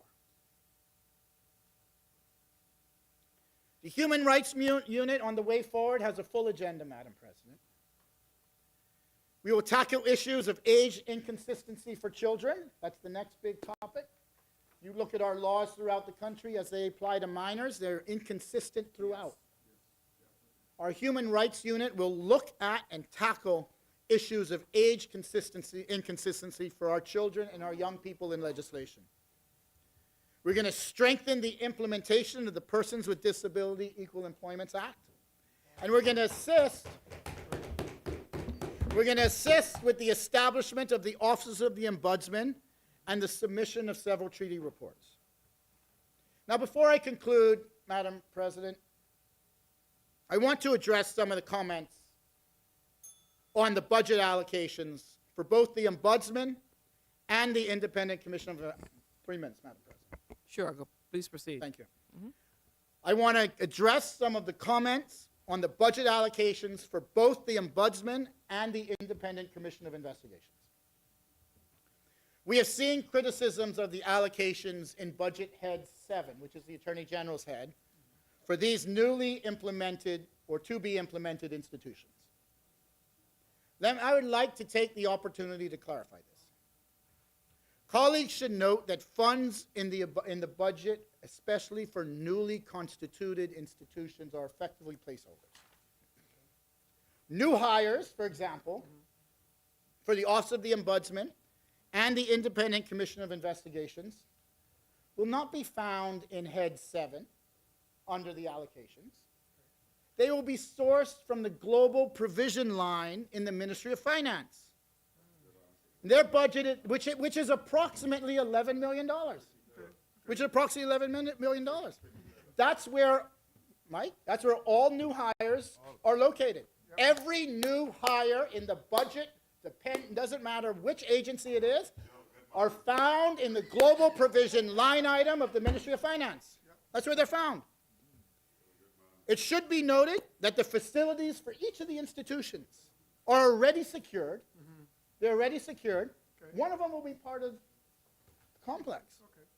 Are already secured, and the payment for those facilities are found in the public services line item.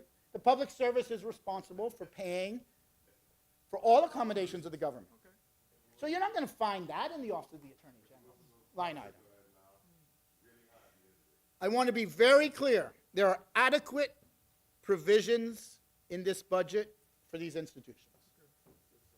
As new institutions, those allocations are found in other line items throughout different ministries. That's just how the budget functions. That's how budget functions. That's how the budget functions. That's how the budget functions. Madam President, this budget demonstrates our emphasis on increasing opportunities for Bahamians throughout our archipelago. Island by island, Madam President. Island by island.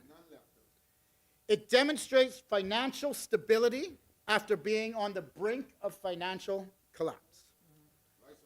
It demonstrates continued economic growth after consecutive years of economic contraction. That's what this budget demonstrates. It demonstrates sound decisions, effective strategies, all to make the Bahamas a better place to live for all Bahamians. In every single metric available, we are demonstrating year-over-year improvement. That translates into, you know what? An effective government. That's what that demonstrates. An effective government. Madam President, I am proud of what we have done in the Office of the Attorney General since coming to office. We're proud of you too. We have implemented pay scale raises for our attorneys for the first time in over a decade, Madam President. Decade? We have given subsidized health insurance for judicial officers under my tenure as Attorney General. We have grown our capacity. We have modernized our practice. We have developed our expertise, and we have frankly created a pleasant place to work. We continue to strive for excellence in the Office of the Attorney General, Madam President. We are the largest and greatest law firm in the Commonwealth of the Bahamas. I am proud to be the leader of that institution.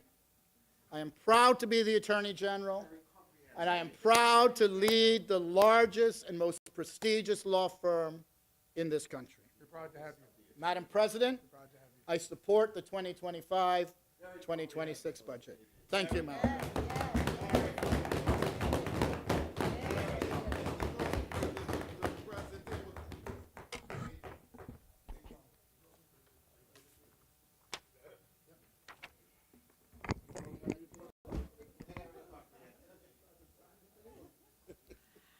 Thank you, Senator the Honorable Ryan Pinder, for your contribution to the budget. As many, the chair recognizes Senator the Honorable Darren Henfield. Thank you, Madam President, colleagues. Bahamians everywhere, good morning. We're still in the morning hour. I want to begin by apologizing. I am not into little Tommy Tucker today. You sang for your supper enough yesterday. Leave me alone. Please speak to the chair. Leave me alone. Please speak to the chair. I want to apologize to the Parliamentary Commission for, no, I've been elected once. I served in the cabinet. Henfield, can you please, Senator Henfield, please speak to the chair. Let's talk to the Bahamian people. I've been elected once. I served in the Parliament and in the cabinet, right? And now I serve in this honorable Senate, where I'm proud to be sent by the people from North Abaco. Yeah, that's what I have done. Yeah. I've been sent here. I've been sent here. Yeah, you will know. Some of you will never know what it is to be sent home because you will never be elected. You will never be elected. I want to apologize to the Parliamentary Commission for the open tirade of the Honorable Attorney General, who sought to politicize this wonderful work that they have done. This wonderful work that they have done for the first time in the history of this Parliament. We have this Hansard, and Mr. Clerk, you are to be commended. You are to be commended for this wonderful work, and we're happy.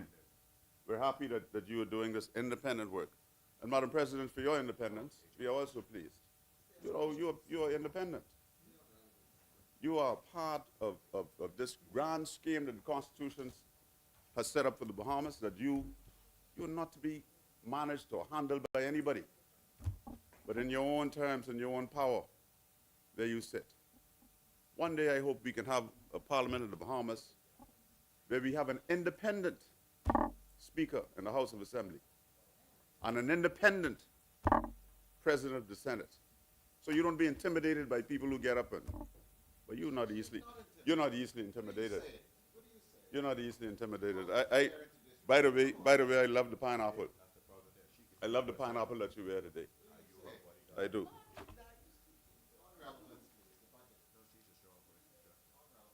Madam President, I want to extend condolences to the family of Ambassador Joshua Sayers, who was a true gentleman, a scholar, and an extraordinary diplomat and public servant.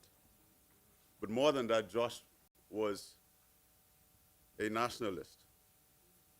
He was known in the government circles as a quiet, competent civil servant with an excellent attitude and approach to his job.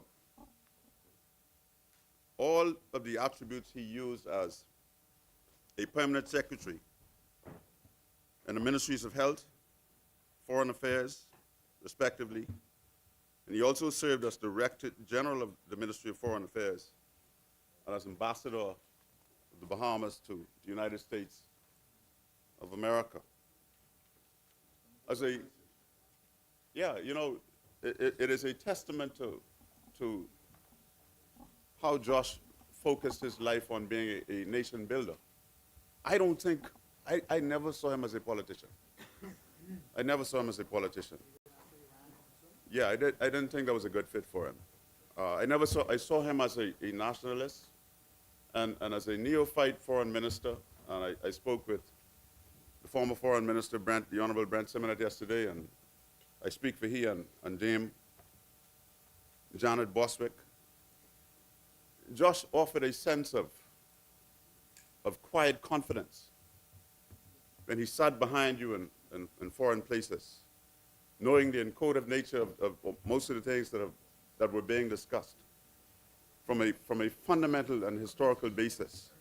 And he was able to translate that confidence to you as you sat in the chair and spoke on behalf of your country. There's often this thing about who's going to fill their shoes.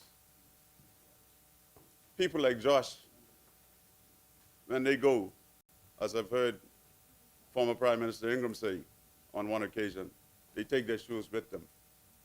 They're unable to be filled. And I thank, on this occasion, again, I thank his family for allowing him to serve alongside us, to contribute to the development of this country. Yes.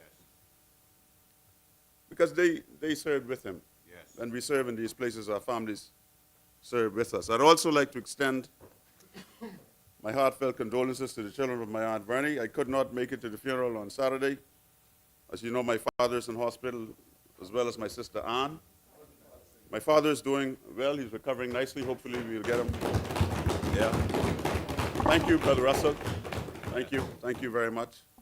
Hopefully we'll get him out this week. And I also want to commend, and this doesn't happen enough, the nurses on the male surgical ward, who he's so proud of because of the attention. And my father, he likes attention. He's 90. He love it. He's 90 years old, but he loves attention. He loves attention. I want to. Yeah, he loves the attention. You know, Madam President, I didn't address this this consultancy issue in my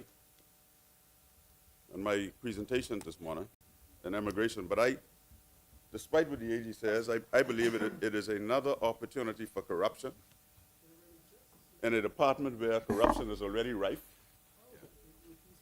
in a space where instead of, listen to this, Ruben Rahman. Instead of rewarding the whistleblower, they sent her home. Then her department discovered 80-some Orientals. We can't call them Chinese because we don't know their identity. They didn't have any documents, most of them, in the country. Down in the Hilton Hotel. Yeah. And they sent home the whistleblower, good public servant, you know, who I believe is still in situ. Still in situ. I'm talking to my brother right now. No. You speak to the chair. You speak to the chair. No. I wish You could speak come to the around every chair. time so I could talk to you properly, right? Madam President, they sent her home. Yeah. And released the. They sent her home. The assailants. Listen, why you don't protect me from these little chimneys? These little chirping at the back of me here, right? No, you shouldn't. These little Not chimneys. what he running on with. These little chimneys Not what he running that all but the place crying and howling all the time. Howling like the wind. Little chimneys, is that parliamentary? That's not. We're gonna strike that from the record. That's unparliamentary. Madam President, they sent. No, Director- listen. Strike it. That's fine. Thank you. Strike it. They sent home the Director of Immigration for doing her job. And they were not concerned about the information that was uncovered, you know. They wanted to know who put the information in the public domain so they could punish someone. And now they come with this thing but consultants at immigration, as if we don't have enough issues at immigrations. More laws from the Attorney General that will not likely be enforced. He's good at bringing laws, you know, but he's not good at enforcing them or enacting them. And well, I have proof right here from my Honorable Senator Ellis, who's in the paper. Who's in the papers? What paper is this? This is the Tribune from the 24th of June. And she spoke, I think this was on Monday. And it says here, Barnard Ellis, on the front page too of the Tribune. Barnard Ellis, government passing laws without implementing them. Free National Movement Senator Michael Barnard Ellis accused the Davis administration yesterday of enacting critical laws without implementing them, starving oversight of funds, right, and misleading Bahamians about the true state of the economy. Now we heard, yeah, I believe her. I believe her, Ronnie, I believe her. Yeah. Well, I'll table and adopt everything she said. I'll table and adopt everything she said. No, let me tell you why. Let me tell you why. Senator. Let me tell you why I believe her. Right? Senator, can you please table the I article? will table this. Thank you. Well, if I'm speaking to you, then answer me. Don't proceed to speak to the senator. Okay. Thank you. Okay, my lady. No problem. No problem, my lady. I will table this. I will table this right now. Ronnie is my friend. I want to answer him. Ronnie is my friend. I want to answer him. Yeah, no problem. Ruben don't want that chair, man. There you go, Madam President. So here's why I believe what the senator said, Madam President. Through you. I believe what the senator said simply because of what the Attorney General just said, that he has implemented oversight of corruption in a bill. He has implemented an ombudsman bill. He has implemented a gang bill. And we have no results from none of these. Attacking the police now? No results from none of these. Right? He just tried to explain to in this honorable place. He just tried to explain to this honorable place why we would find under his head in the budget, head 7, $30,000 that has been placed in these very critical institutions in this country. He didn't try. He did explain. I don't believe your explanation. I don't accept your explanation. You're a very powerful minister in this government. You get what you want. We are all equals. You get what you want, man. We are all equals. You get what you want. And in that animal farm, some are more equal than others. You are not. Now, as we look at this, and as we look at this bond offering, right? In the Tribune this morning, it's reported in the business section that a credit rating agency gave our bond offering a BB rating, right? This one for you, my brother. According to Capital.com, this is what a BB rating means, right? A BB credit rating. What's that? And I can tell you what a BB credit rating is right now. I get it from the Google. Okay. From the Google. Yeah, the Google, the AI. The AI, the Google. The Google is excellent. Yeah. Yeah. Let's say this now. What's a BB rating?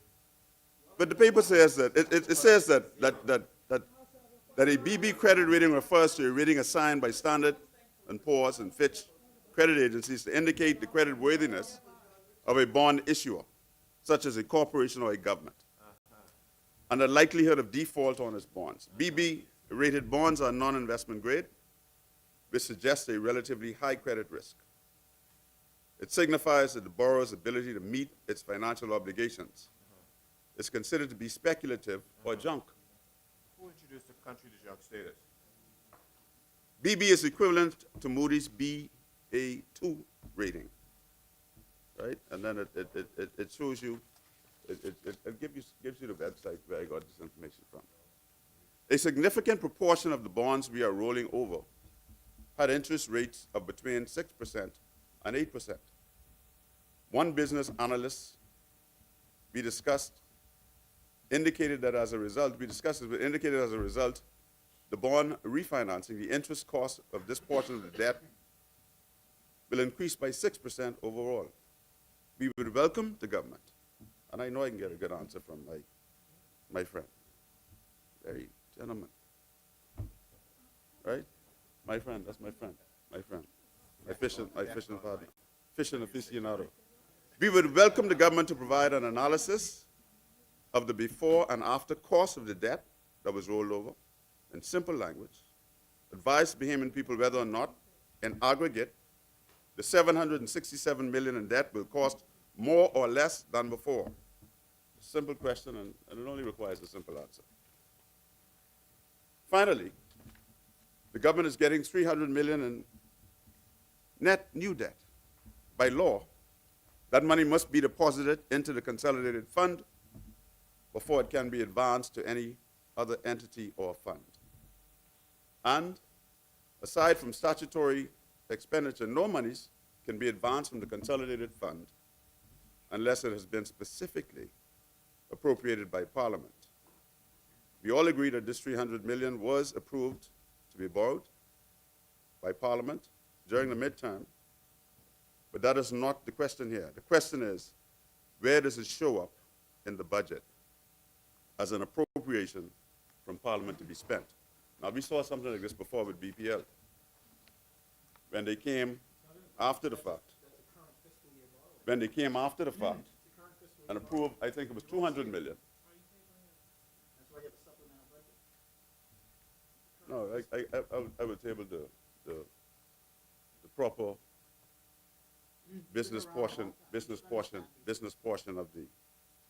of the Tribune, if you would allow me when I'm done. I appreciate that. I appreciate it. I just read enough to deal with you.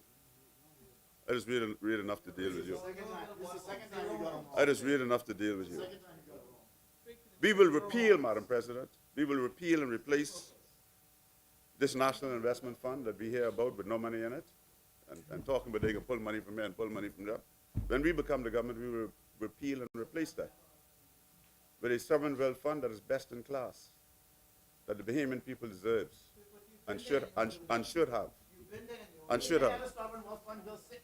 We will repeal that. We will remove that. We'll remove that. We'll remove that. See what I tell you? See what I tell you? Then you tell me I can't tell them they howling. Senators, order. Please proceed, Senator Hatfield. Started, man. And they all up in a tizzy. For what? Except my good friend. Grammy must be talked up. Madam President, we meet at a time of global uncertainty in this place. Time when wars with negative implications on the world's economy are ongoing, and in Europe and in the Middle East. On Saturday, we learned that the United States joined the war in the Middle East by striking what it deemed strategic sites in Iran. If not stopped, a protracted war in the Middle East will have negative implications for oil and shipping costs. Just now that we are becoming used to, in the economies of the world, to what's going on in Ukraine and Russia, we find ourselves on the brink of another event. We hope that talks for ceasefire will materialize, because we've also heard talks that the Iranians will close the Straits of Hormuz. And we know if that happens, then oil shipments from the region will be in peril. And so we hope for and pray for the best outcome in this regard, because if the world continues along the path that it's going, budget surpluses will be just a thing, a figment of our imagination and dreams. That's all they will be. So, Madam President, that said, we find ourselves once again in a budget debate that represents little consequences for the Bahamian people. I asked a simple question a while ago, what does all of this do for the little fellow over the hill? All against the backdrop of a touristic economy that cannot seem to attract the lucrative stopover market. Thank God we built the cruise port. They're good at cutting ribbons, Saving tourism now.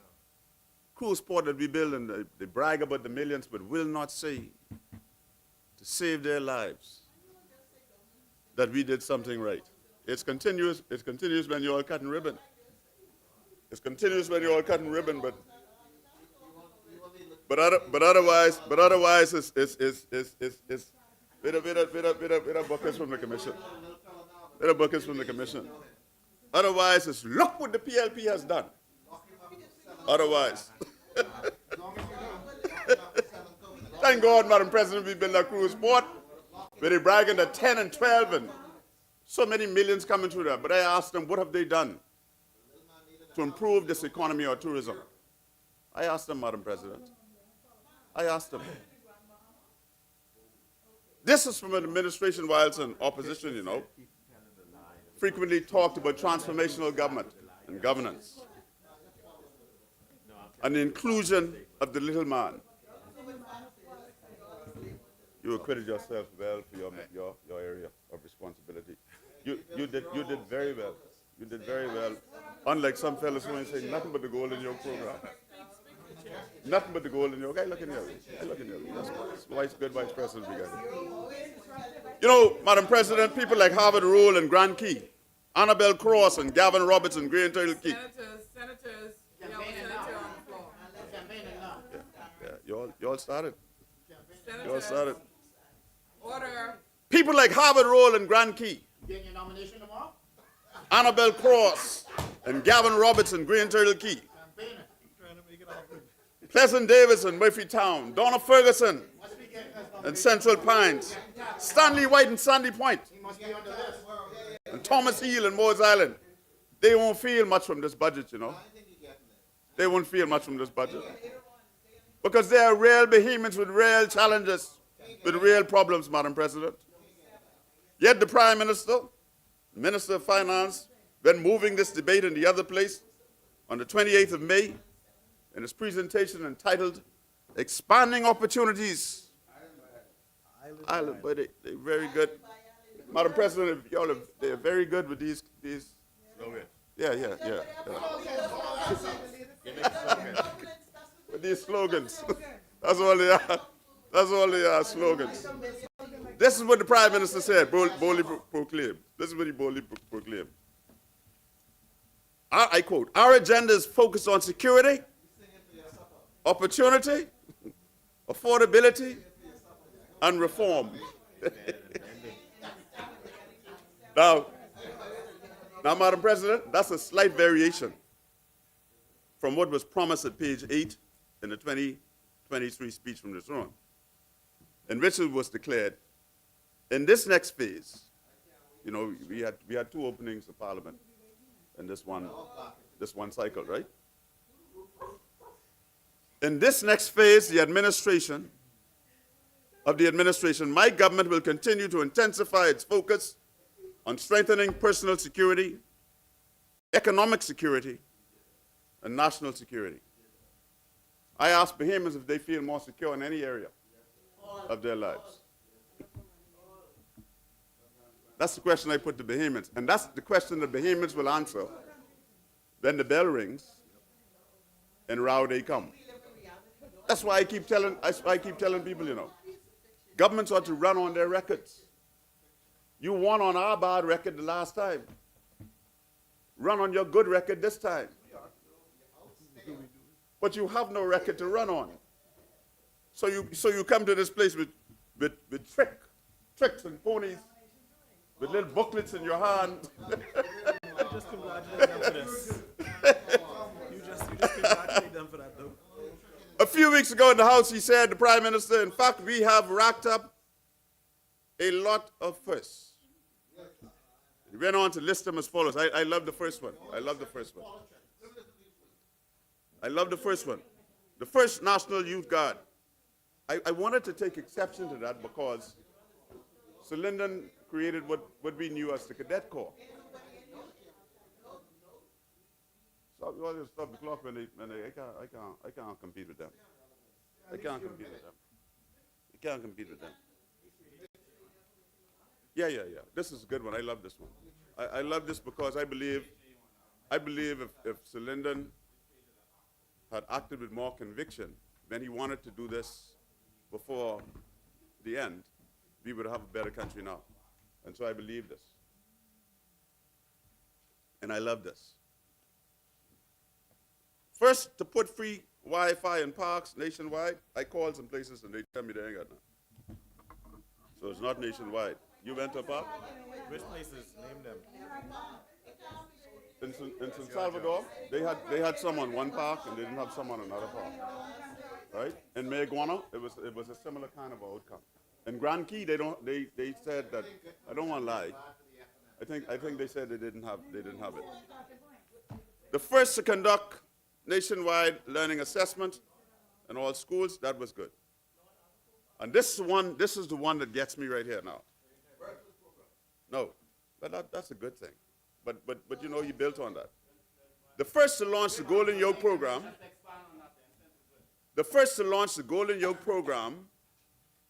That one I have to take because I got to come back to that one. And the first to diversify trade, that's you trying to do some good things. I don't know that you're the first to do it, but I'll give you that. I'll give you that. The first to meaningfully.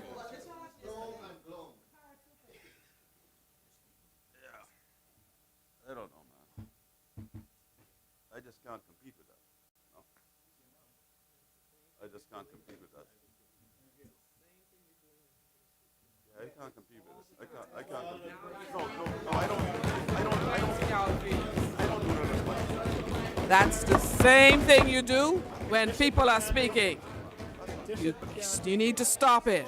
Every 2 words, Go, but that's the same thing you do when they're speaking. people tell me that's not true. That's the same thing you do when they're speaking. That's not true. So now it has come back to you. That's not true. You're the leader for the opposition, man, and then they won't do it to you. That's the same thing you do when they're Protect me speaking. from this madness, man. Come on, man. Let me get through with my business and go from this place. But you I can also take have it to respect the senators take when it. they're speaking. It goes two ways. All And right, that's why they're all right, acting the way that they're I acting. would scream louder than the chimneys. I would scream louder than the chimneys. I would scream louder than the chimneys. We spoke about this before. They are not chimneys, they are senators. Sound like chimneys. I can't understand what they Respect said. the senators. Sound like chimneys. Unparliamentary, struck from the record. Please proceed. The first meaningful government to stand up to the Grand Bahama Port Authority. I don't know that you were the first either, because Sir Lyndon asked the Port Authority to bend or break.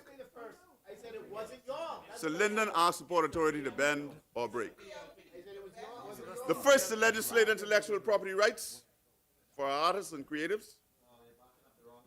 And so, Madam President, I commend the implementation of the National Youth Guard and any other such organization that is intended to instill a sense of patriotism, public service, and awareness in our young people. But much more has to be done.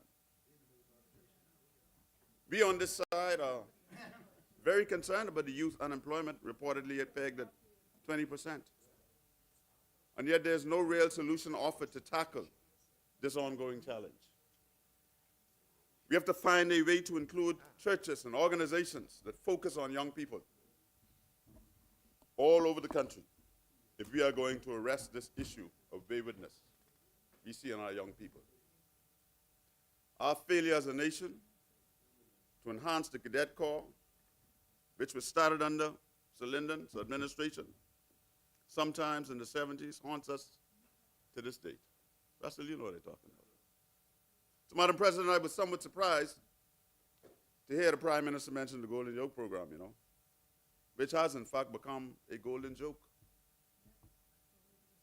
It would be laughable, except that at least 21 million will go into this program. With little show for it. $21 million into a program, and we have very little to show. We have very little to show for it. Except I hear them talking about a couple of schools Madam President, that these eggs may be growing in. Please take your seat. Senator, Chair recognizes the Honorable Tyrell Young. What is the Madam nature of your President, I intervention, stand on please? point of order. Yes, what is the point of order? The senator is misleading the public. The original budget for the Golden Yoke was $15 million. It was clarified in the House of Assembly by the minister that $15 million was never spent on the Golden Yoke to this point. They are trying to allude to the fact that an additional $9 million on top of the $15 million was spent on the Golden Yoke project, which it was not. Okay, there was some sum of money out of the $15 million original budget that was spent so far. The $15 million is not even exhausted as yet on the Golden Yoke project. So I ask the member to please retract that statement because it's misleading and it's non-true. Please proceed. Senator Handfield, do you have, Senator Handfield, do you have anything to table which suggests that you're suggesting? Can you please do so now? Let me just read it. No. You have something. If you just said it, It's in my notes. you're going to expand on it? There's an editorial No. that explains exactly how the money is. Where the money is, Editorial. right? No, that's someone's. No. Madam President. One second. Wait a minute. Senators. Listen, the Golden Yoke Senators, program is well known. I am- It's been sourced with $15 million. Senator Handfield. Senator Handfield. I'm not finished yet. What you said earlier with respect to I think you said it was 24 million. That was No, 21. 21 million was spent on the gold. In the first instance, and then they come out with Right. this budget. That's what I'm for another referring 9. to. Now, do you have the evidence to support that? Well, the budget itself says that they're coming for $9 million for the Golden Yoke project, or $7 million. This budget book here itself says that. Okay, where does it say it then? Where does it say it? Let me. No. We're staying on this point. Yeah, okay. You made the point, and let's decide or let's determine what are we going to do with the point that you made. Madam President, I'll come back to the point after my colleagues find it. No. Okay, well, then we will withdraw I'll it. come back to the point. Point after my colleagues- withdrawn, stricken from the record. Please proceed. Thank you. You can strike it from the record, you know, but Bahamians know. Bahamians know that this Golden Yolk program is a golden joke that has not produced one egg for them after the millions of dollars that have been outlaid to go into this program. You can strike it from the record. You can strike it from the record. Strike it from the record. If that's what you wish to do. It's no problem. There's no problem. You know, you all talk about being responsible. You all talk about being responsible. You should produce some eggs, my brother. You should produce some eggs. You at BAIC. And it is curious. Speak to the chair, It is please. curious that the Speak man to at the chair. BAIC stood in this place and gave a whole report and never once mentioned the Golden Yolk program. You think that's a coincidence? Why he didn't mention it? I said enough on the program anyway. Bahamians will be the judge. Move on to another point. Absolutely no shame. No shame in this crew. Yeah, she did good. She did good. Absolutely no shame in this crew. Many believe that this is a government I give Ryan 15 million. that is focused He'll have on more boys special right interests now. That money ain't going. and not on the little man over the hill. 15 million. He'll have more. Many believe that. Come on. 15 million. You can imagine it. They are not focused on the little man in Inagua, in Elusra, or in Abaco. That is why they can come with 15 and 20 million and don't report on what they do with one egg whilst giving a report. How you gonna spend it? How you gonna spend it? Then they tell you come look for grow houses and all the rest of them things. Things that should be blazing out of the ground. When this program was announced, a Senator, tremendous amount of please yield. fanfare and applause. Please yield. Senator Pickstock, Yeah, Madam President. what is the nature of your intervention, please? Yes, I stand on a point of order. Yes, what is the Again, point of order? The senator is misleading, Senator Darren Henfield. I think it was clear from Senator Young that the money was not exhausted for the Golden Yolk program. You should use the chairman. You should say And but it was why you didn't get up and say so, Tell us what you so Madam President, I think, you know, the senator is a senior man in this chamber, and he should be responsible with what he's saying to the public. And it is not true. And I asked him to present the evidence. He's stating that 21 million was exhausted. Please have him present the evidence. Senator, I've already, that's stricken from the record. But that's he's expunged. repeating it. He just repeated just now. Senator Handfield. So please ask him to Senator Handfield, if you cannot substantiate what you're saying, just listen to me, please. Listen to me, please. Go ahead. Refrain from saying it until you can substantiate exactly what you're saying, and you're prepared to table the information. I have opinions and views. It is my view that this Golden Yolk program, which we speak about in this No, place, he's relitigating. it is a farce. It is a fiction. It has not produced one egg for the Bahamian people that we can taste and touch. We saw eggs come into this country from the Dominican Republic and elsewhere. It's a good thing this young senator here went out into the world along with the business community and brought some eggs here. It is my opinion, it is my view, that they cannot account for the monies that were laid out for the Golden Yolk program. And if they could, let the chairman from BAIC, who is here today, stand up and say where the money gone. That's all we ask him to do. The chair recognizes Senator Pickstock. Madam President. Good. Madam President, I stood on the floor of this chamber and I gave a full report of the Golden Yolk program.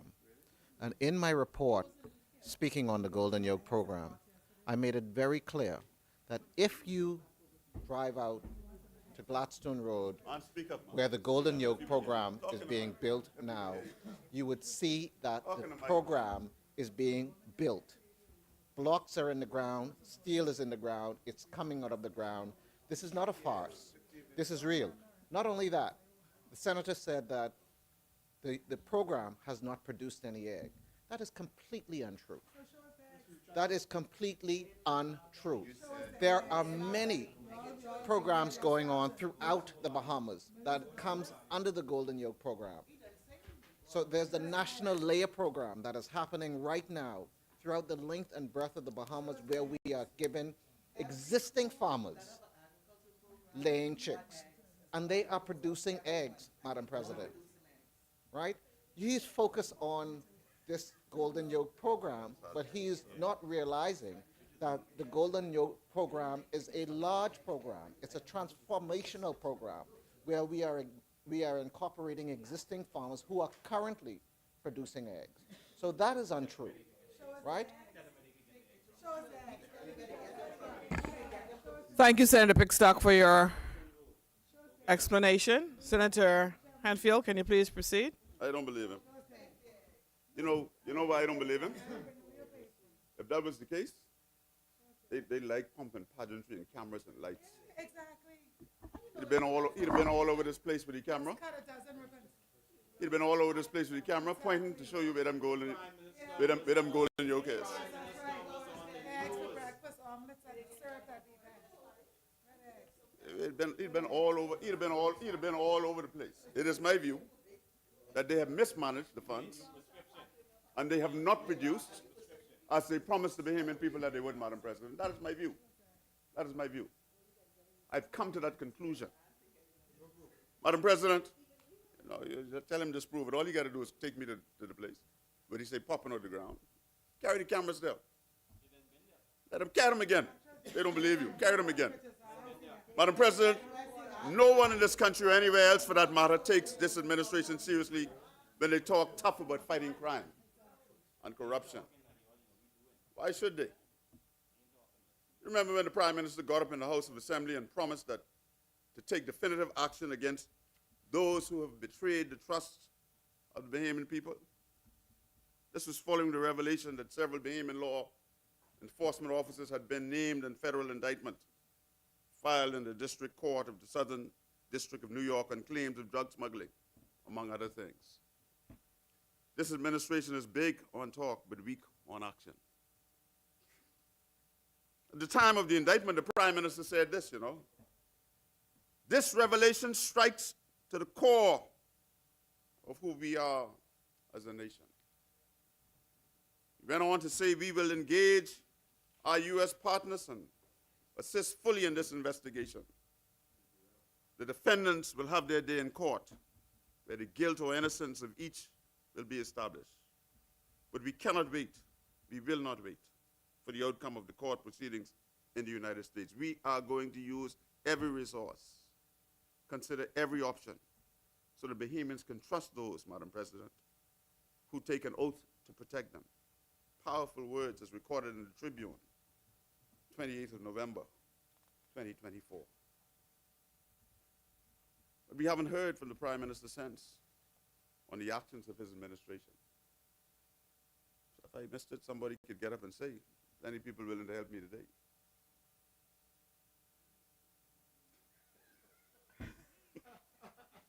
That's all I need is your Jesus. Madam President, what we've heard from the Prime Minister instead is that it appears that Bahamian law enforcement officers charged in the U.S. indictment in connection with this massive cocaine smuggling operation were entrapped. And that's reported in the Guardian of the 15th of April, 2025. I'll give them to you. I'll table them, if you allow me to ask them. You won't stop me now, eh? When questioned by the reporter on the matter, the Prime Minister is reported as saying, well, that whole operation is concerning to me because on the face of it, it appears to be an entrapment. Remember now, the Prime Minister is a learned KC, criminal law expert. We might recall, according to the indictment, Curtis told a trafficker that a high-ranking Bahamian politician, this is what Curtis said now, this is what the indictment said Curtis said, could in exchange for for $2 million, authorized law enforcement officers to assist with cocaine shipments. Madam President, thus far the government's response has been the tabling and passing of the Independent Commission of Investigations Act of 2025. Before its passage, critics predicted that it could not effectively address corruption and that it was simply a window dressing exercise.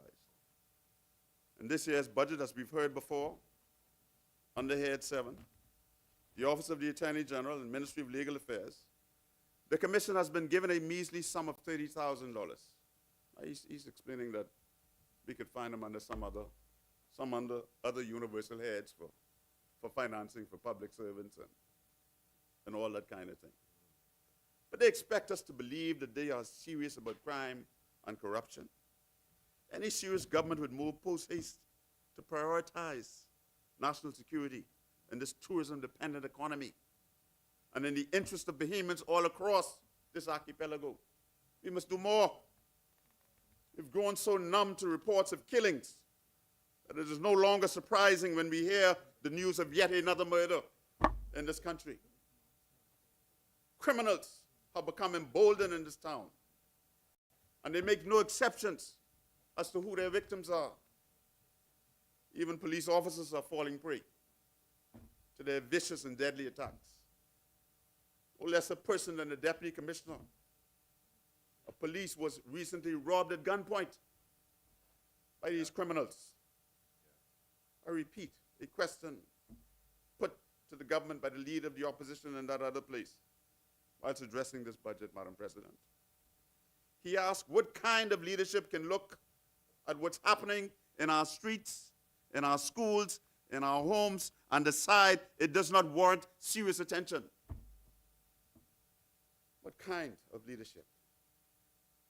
Madam President, during his recent budget presentation, the Minister of National Security reported that to the nation that crime is down, inclusive of murders and crimes against the person.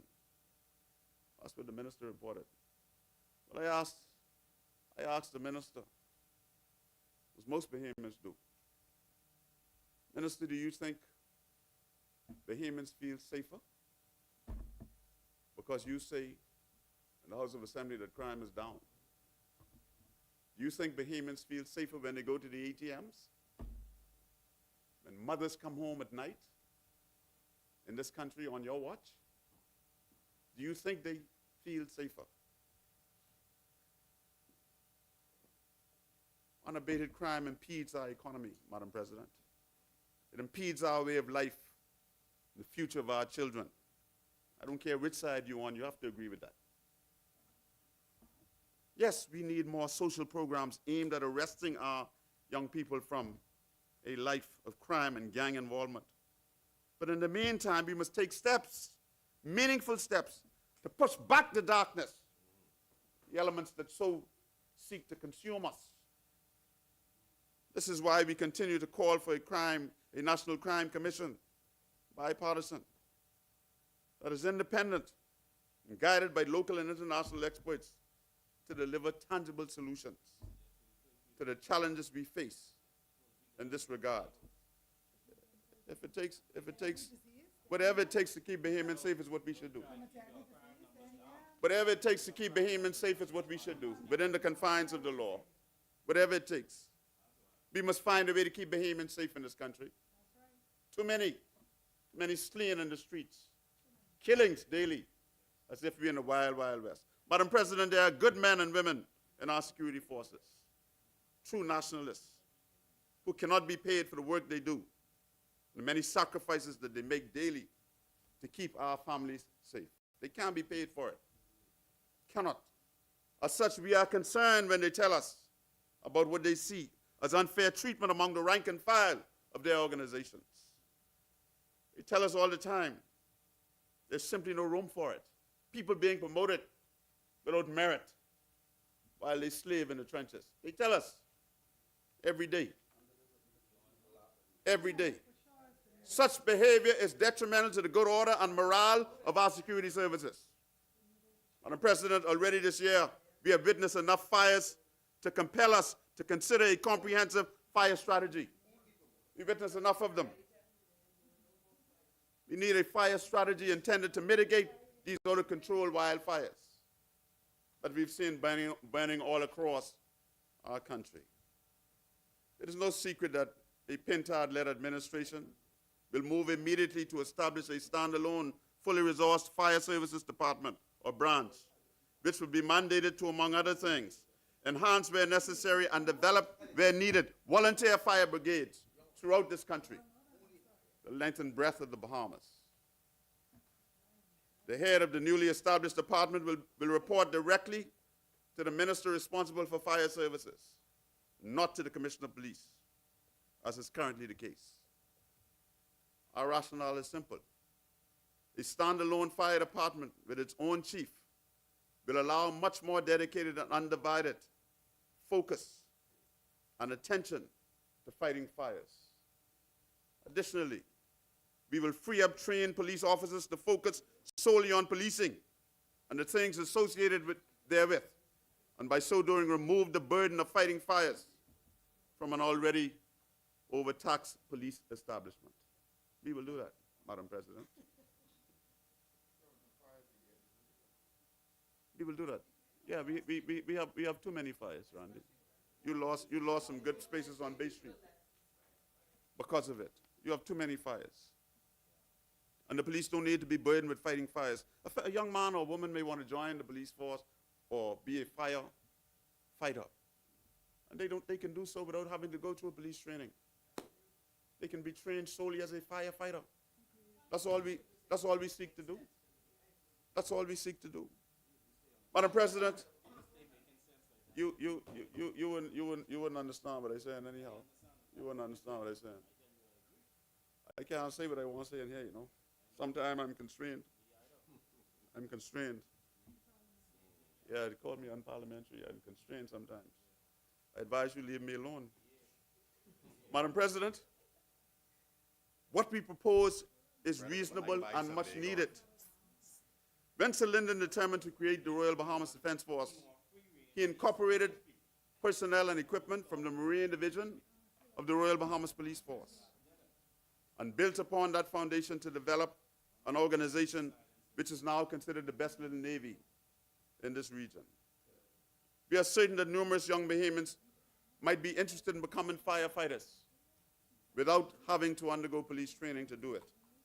These firefighters may be recruited from our various family islands, trained, and then returned to their respective islands to work in the fire services.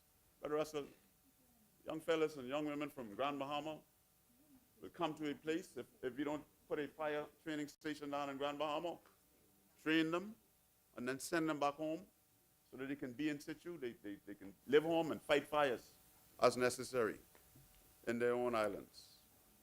Madam President, according to the Tribune of the 4th of June, 2025, the Prime Minister is reported as asserting that a fully funded Freedom of Information Act,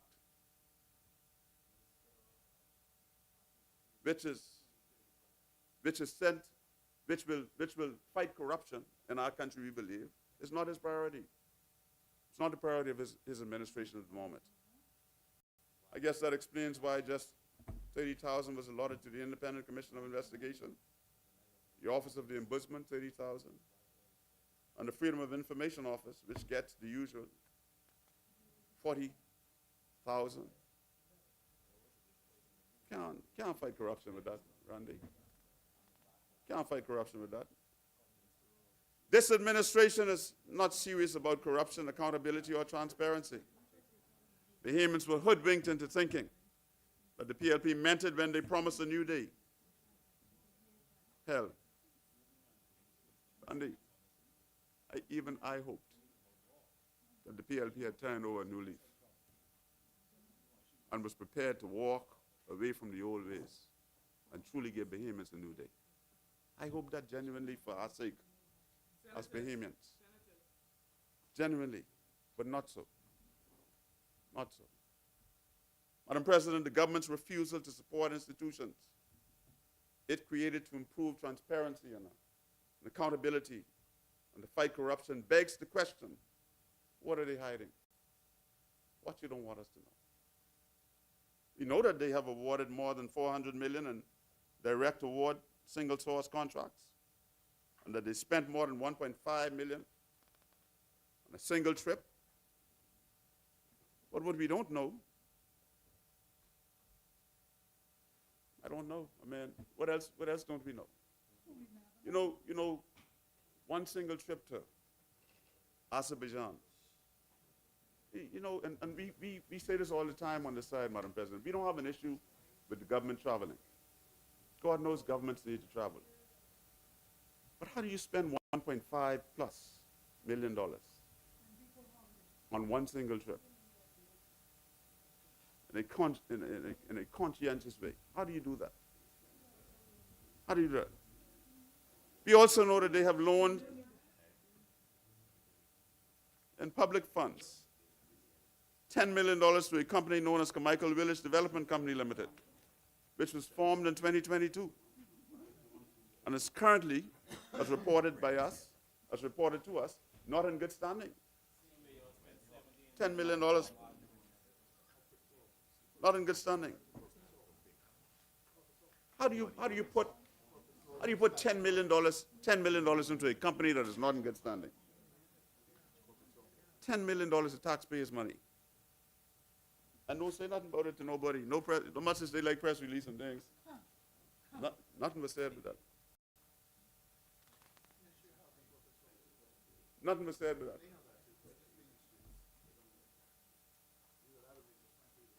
that. Not one public utterance by this administration as to the purpose and nature of this loan. Not one.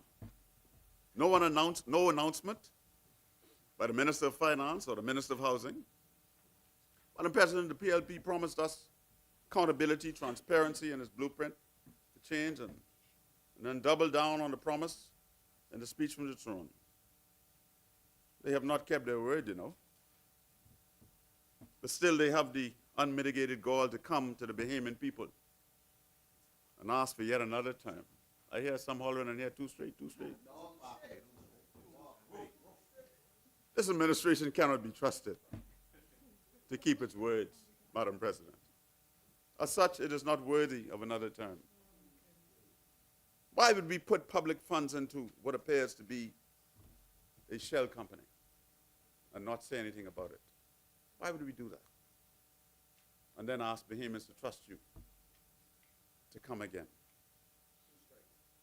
Madam President, now they want Bahamians to accept the glass window bridge, which was originally estimated to cost $26 million to $36 million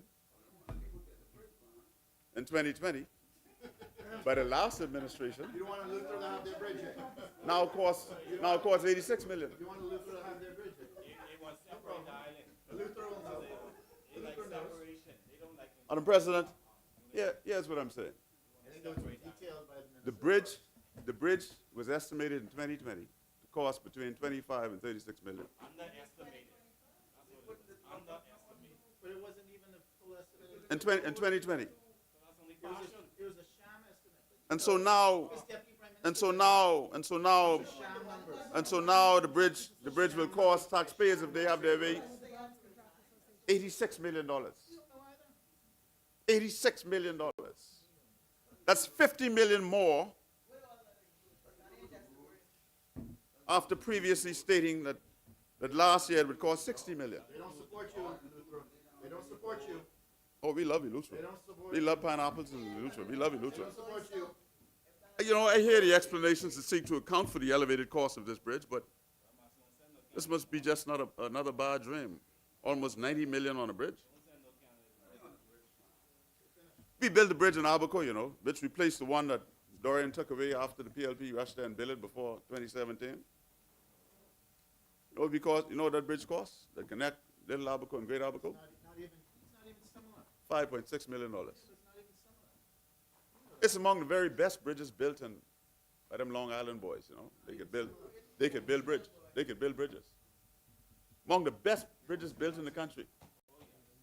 Among the best bridges. NASA Guardian reported on 12th. You want me to stop? Oh, okay. The Nassau Guardian reported on the 12th of June 2025 that Leonard Sands, president of the Bahamian Contractors Association, BCA, told the business section of the Guardian that the $86.35 million estimate for the rehabilitation of the glass window bridge is overpriced, regardless of the Minister of Works cost breakdown. Yeah, nobody knows, only you know. Only you know. You summon all things from on high. You summon all things from on high. You summon all things. You know all things, man.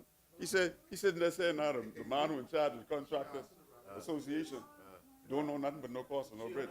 But he know. But he know. But he know. The Bahamian Contractors Association told the Nassau Guardian business that $86.35 million estimate for the rehabilitation of the glass window bridge is overpriced, regardless of what the Minister of Works says. Don't get me wrong, you know. I'm not advocating against a properly appointed bridge in Eleuthera. But this one comes at a price far too high for Bahamian taxpayers to pay. $90 million can go a long way in our country towards building much-needed docks, roads, airports, and other infrastructure in many of our depressed family islands. Even half of the estimated cost of the bridge, at $43 million, is $8 million more than the highest estimates that the last administration got some 4 years ago. Madam President, let's wait though, because the estimated cost of the glass window bridge might be an error, as was the projected cost of the road contract for West Grand Bahama, which was reportedly issued in December 2024. Might be an error. Might be an error, you know, I don't know. I hear him say they're going out to be PPP and all kind of other things. But I also heard him came here before one time and say when they, you know, we can build an airport here, we can build an airport there, we can build an airport there on the PPP. Then the people sent for that fellow from FTX and no airport. He had all the money for the PPP going with him, looked like. I don't know. I ain't seen no airport. I know he going and I ain't seen no airport. Bushcrack man going and no airport come. This administration has single-handedly set out to eviscerate the maritime industry. I don't care what they say about it. According to the Nassau Guardian, the 18th of June 2025, marine operators, you don't like him? Marine operators, he's a marine operator, man. Stop saying them kind of things. He's not here to defend himself. Stop saying that kind of thing. Stop saying that kind of thing. Okay. You boys got to get along.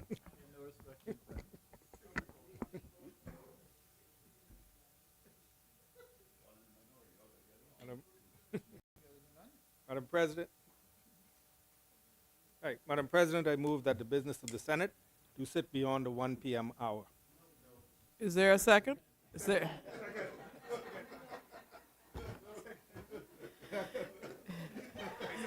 Is there a valid second? It has been moved and seconded that the business of the House sit beyond the 1 p.m. hour to accommodate the completion of the contribution by Senator the Honorable Henfield. As many as in favor say aye. Those opposed say nay. The motion is carried. The business of the House will sit beyond the 1 p.m. hour. I thank my colleagues for. I'm not far off. I'm so unfinished. I'm so unfinished. You know. I know it's painful, but it has to be done. You know. It has to be done. You have to hold. The opposition has to hold the government accountable. That is my job. That's why I'm sent here. You read the Guardian editorial today? That's why I'm sent here. You read the Guardian editorial? That's why I'm sent here. We have to hold you accountable. We have to keep your feet, as they say, to the fire. Yeah, that's what we have. That's what we have to do. That's what we have to do. And so, senators, Madam President, according to the Nassau Guardian, right, of the 18th of June, the marine operators and other yacht industry stakeholders in the Bahamas have estimated that they have lost roughly $130 million per year as the industry suffers. Yacht arrival declines due to the government's tax fees.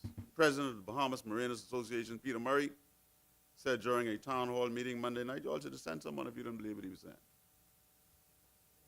Our deputy leader made the point in that other place when he said since the Davis administration increased VAT on yacht charters from 4% to 10%, nearly half of the Bahamas market share has disappeared, diverted to regional competitors like the Turks and Caicos and St. Martin. This Maritime Unit, Bill 2025, which we will vote against for many varied reasons, smacks of the revitalizing of that wicked moorings deal that was signed by people working in the Prime Minister's office who appeared to have an interest in the deal. We're supposed to have an investigation on that too, I believe. It's our view that this unit seeks to take over roles that are now rightly within the remit or should be in the remit of the private sector. Clause 5 of the bill is instructive to this point. The unit will be responsible for, among other things, providing mooring services. This is just the unit, you know. The government unit comprised of Defense Force and other people, right? They can be responsible for providing mooring services, removing waste from vessels or wherever else. We're going to have to hear what they say when they come out. Installing moorings and safety and inspection of moorings. When I was in the Defense Force, I didn't want to waste my time and stuff like that, removing waste from boats. It's nonsense that you would ask Marines, trained Marines, and other government officials, customs officers and immigration officers, and whoever else, financial officers. Well, explain to us how it works. Explain to us how. Let the minister explain in the wrap-up. The unit will be responsible for, among other things, providing mooring services, removing waste, installing moorings, and safety and inspection of moorings. We are of the view that many of these responsibilities might be better left in the hands of the private sector. God knows that the government does not need more on its plate. Government don't need more on its plate. Madam President, as I prepare to take my seat, I must say to the Bahamian people that this administration, despite their crying about finding an economy in shambles, has done very little to be considered for a second time. Very little. Very little. This country is in need of a focused, decisive leadership that is prepared to move us forward. Not the type of leadership which rewards bad behavior by moving ministers from another ministry to carry on in their bad ways. This leadership has fired not one minister, despite them going into the churches and giving out nationality papers and all kinds of things, using vehicles as weapons against the police. Not one. Yeah, it's moving from another place to go carry on smartly.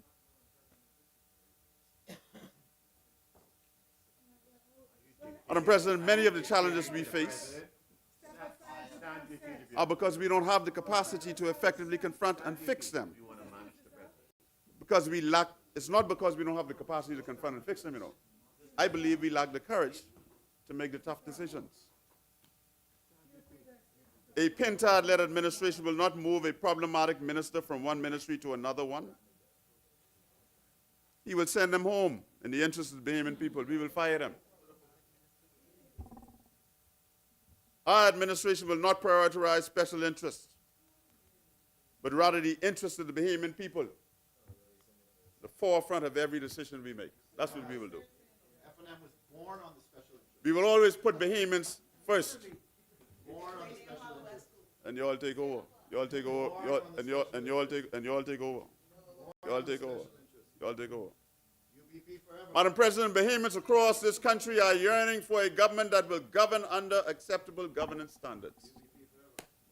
Governance standards are a set of principles and rules, practices that guide how any organization is managed. They ensure transparency and accountability and ethical conduct.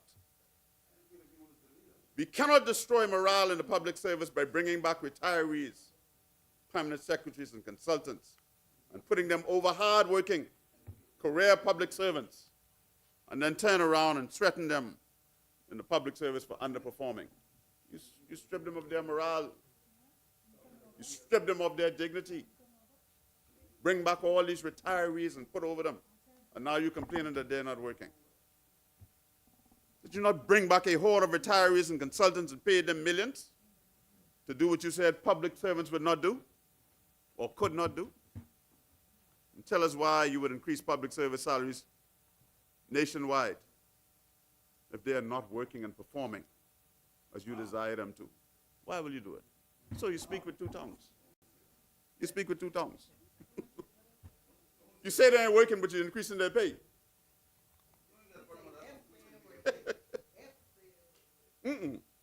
No, you say they ain't working, they ain't performing. But you're increasing their pay. Yeah, we got some issues we got to fix in the public service. But you didn't help it when you brought back all those retirees.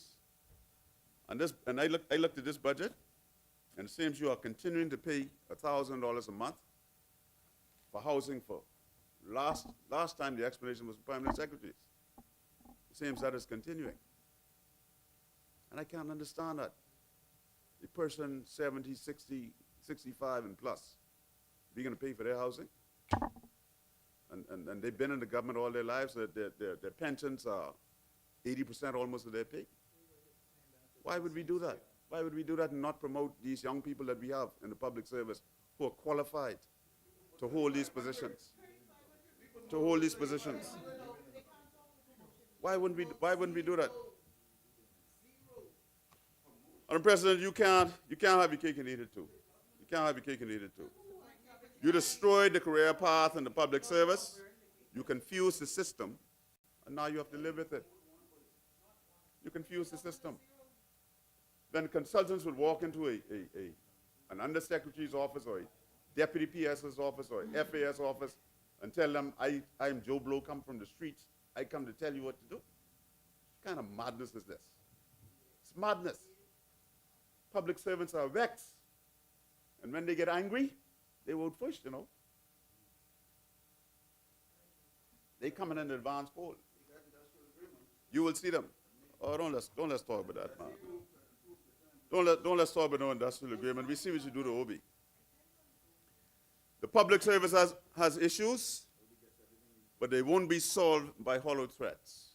They'll be solved by leadership. That's what the public service is. Brave leadership can't fire ministers, but they can fire public servants? Oh, my God. Madam President, I thank you for your indulgence today. I pray God's continued blessing on this wonderful Commonwealth of the Bahamas that we have. And I pray that we find the courage to do better in the interest and on behalf of the Bahamian people. I thank you.